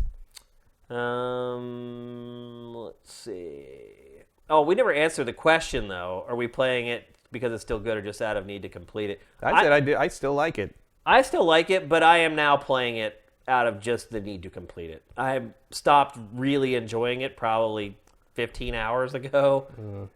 Also, SMC 92 and New Game Plus for Spider-Man does not come out tomorrow. They just announced that New Game Plus will not make this update. That's great. Just the first part of the heist, I think it's called. It's the first part of the season pass stuff, with 3 new costumes, all of which I don't care about. Here's one from the Legacy. Shane, how accurate is Infamous Second Son and Mark Echo's Contents Under Pressure on graffiti and or graffiti culture? They're completely wrong. Here's the thing about graffiti that most people don't get is that most of the effort, I mean, you have to be good. You have to spray to get good. But a lot of the effort is just finding where you're going to write and getting there and not getting arrested while you do it. Obviously, some people are better writers than others and can throw stuff up really quick that looks good. Other people can stand there for 2 hours and it still looks like crap. But really, the challenge of it is finding a spot that isn't taken. Back in Philly in the 90s, it was hard to find a piece of wall that wasn't sprayed on. It was that bad. And then figuring out how to get there, whatever gear you need. Do I have to climb 5 fences? Can we go over a rooftop and then drop? Like, it's hard to explain unless you've done it. It's really crazy. And no game that covers graffiti even begins to address that stuff. And I think why is because that's when you start to realize that it's criminal. When you're like plotting how to like climb over somebody's fence to climb up on their roof to get to this other roof that'll get you to this billboard that has a ladder going up that you then climb up so you can get onto another. I mean, that's graffiti writing. And you have to do it a lot before you actually get good at it. So when you get there, whatever you throw up actually looks good. And there's a lot that goes into it, man. Like, you can't practice writing graffiti unless you do it. And when you do it, it takes balls. So it's a rush, I'll say that much. But I'm glad I don't do it anymore. All right, maybe one more. One from Vincent, my boy Vincent. Do you think Jedi Fallen Order gets shown first at the Game Awards, EA's E3 2019, or somewhere else? E3 2019. Yeah, absolutely. Like, I don't think you're seeing anything at Game Awards, because you have to put that through Lucasfilm, and they're just going to be like, who, what? I will say this, forget though. it. I mean, the way EA has handled that Star Wars license, there might be a little bit of heat under their ass to show some stuff. Yeah, but not for that. Not. I don't know. Like, the only other thing I could think is that they might want to tie it in or put something out just to have something Star Wars to show in December, because there's no movie this December. Yeah. But, like, nah, I think you're going to see it for the first time at E3. I'd agree with that, but I think there's a chance we could see it a little earlier than that because EA is completely. I would say fumbled it. if they were doing PSX, it would be more likely. But I don't think we're going to see that till next year. Here's our last one, because this is a question I was hoping someone would ask. Toast916X. Regarding the Vulture interview, what's your take on Rockstar Games' workplace controversy? I didn't know there was a controversy around it, but 100 hours is too long to work, and they shouldn't be bragging about it. yeah, it's messed up. Like, I don't know It what just else to shows you say. how he takes his workers for granted that he would bring that up.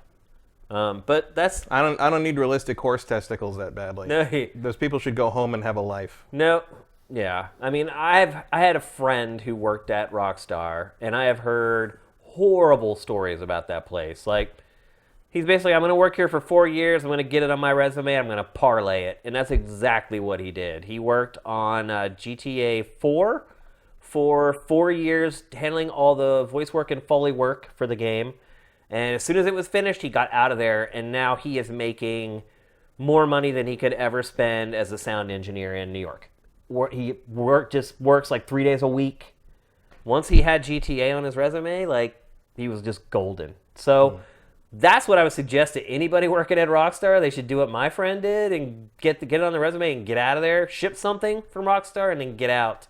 I don't want to say too much because they could maybe figure out who he was. So I'm not going to go too much into it. But yeah, it's not a secret that Rockstar is a bad place to work.